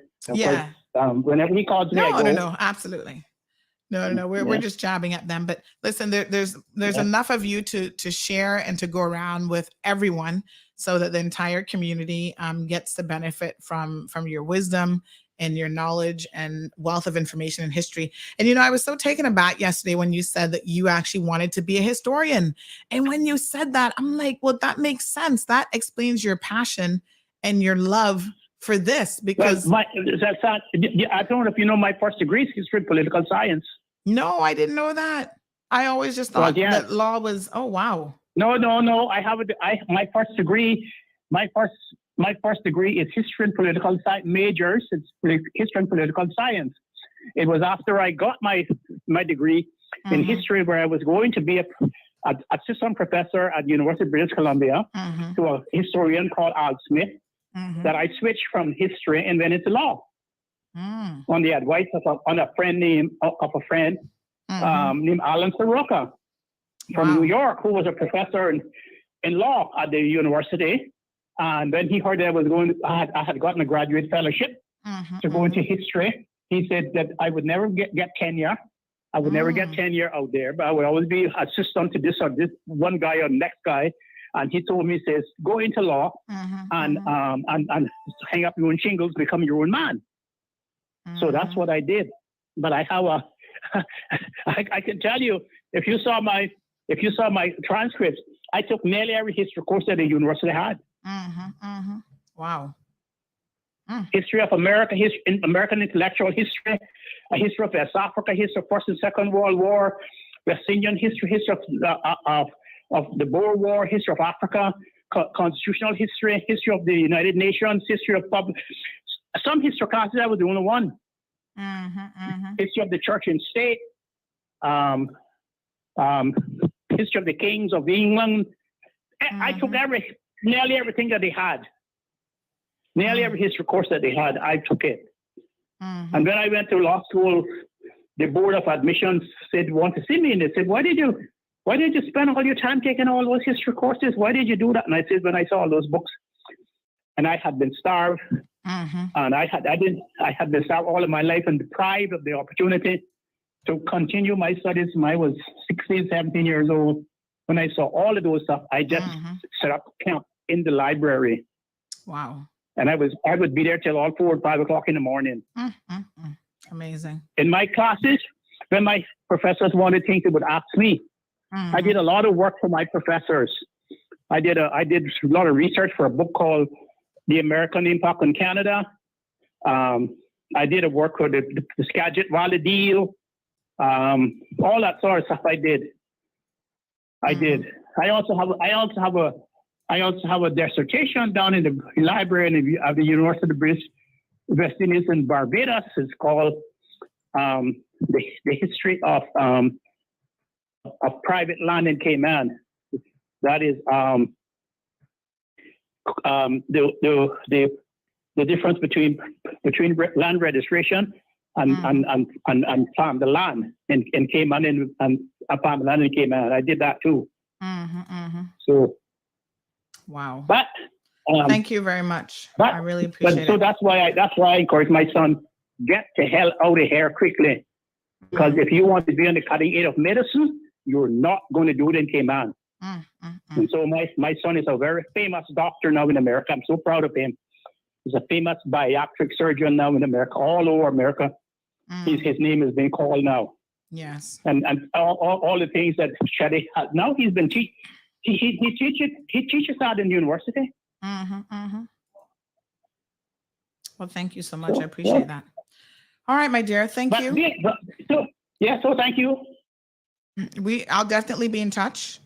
Look out for a Thank few you. messages from me, I should say. All Thank right. you. Thank you so much, sir. All right, folks. Thank you guys for listening. Jess would like a copy. All right, folks. So listen, I'm going to try to get that today so that tomorrow we can have copies and I can tell you all about that. So yes, let's support the sharing of information. If someone writes a booklet, they have a pamphlet, whatever. It costs money sometimes to put these things together. So let's make sure that the passion that I'm hearing all of you speak about this morning of wanting information, wanting this knowledge, that it's actually shared. Al, I need to reach out to you. So please WhatsApp me. I saw what you sent me the other day, and I want to do something more than just doing a write-up in a paper because we know most of our people don't like to read. So you'll have about maybe 30%, if we're lucky, of the people actually reading something, but they'll sit down and watch a video all day and night, all day long. So you're on my list of people that I need to do a video interview with. And this Cayman Voices is what we're calling the series. We are looking for a sponsor. So if you're a corporate entity and you're interested in, supporting Cayman history and sponsoring it, by all means, reach out to me. I'm going to message the DART organization, since y'all love to cuss them, and see if they might be interested in sponsoring it. Who knows? Anybody from DART listening? Tell them Sandy's going to call you later on. So maybe they'll come on board, because they do a whole series called Mind Inspired, which you guys don't know a lot about. Listen, they do a lot of stuff. I really give them credit where credit is due. And maybe they might be interested in sponsoring something like this. This is all about capturing our stories individually, which then contributes to the collective storytelling, if that makes any sense. That's the vision for Cayman Voices. So we've done a couple already this year, but I want to make it like at least a monthly feature where I'm talking to, Steve McField. I'm talking to Al Ebanks, the artist. I'm speaking to, businessmen in the community who have made their mark. And I want to start with the elders as much as possible first, only because time is of the essence. So if you know anyone, again, in their 80s, maybe even we got some 90s or older, get me their information. Send a name, number. If they're a little bit older and they have a guardian, send me the guardian's information so that we can arrange it. Anthony says, excellent show today. Thank you, Miss Barbara. Thank you so much. She says this was a wonderful show. Tamika said, Miss Mary Lawrence, another person on my list. What an amazing woman. Is a great person here in Cayman to talk about history as well. I love Mr. Steve and his talks with me about history. I can name a few more if I knew their names. Meet them all at my workplace. So Tamika, thank you so much for that. And if anyone, has a name or anything, just send it to me on WhatsApp. That's probably the best way to do it. Folks, thank you so much for tuning into the program. Tomorrow is going to be Wednesday. So it's Caribbean Connection Wednesday. I might have a little bit of a treat for you guys in terms of the Caribbean Connection. So make sure you tune in early and you do not miss that. And until then, please have a safe day and a fabulous day. Work hard, play hard, learn hard, and we'll catch up tomorrow morning at 7:30. Thank you for tuning in to another episode of The Cold Hard Truth on Bobo 89.1 FM. Cayman's #1 talk show is live weekdays from 7:30 a.m. Never miss an episode again. Watch anytime on CMR's Facebook and YouTube channels for the latest show episodes. Don't forget to follow us online on our social media channels and visit CaymanMarlRoad.com for all the latest news and community happenings.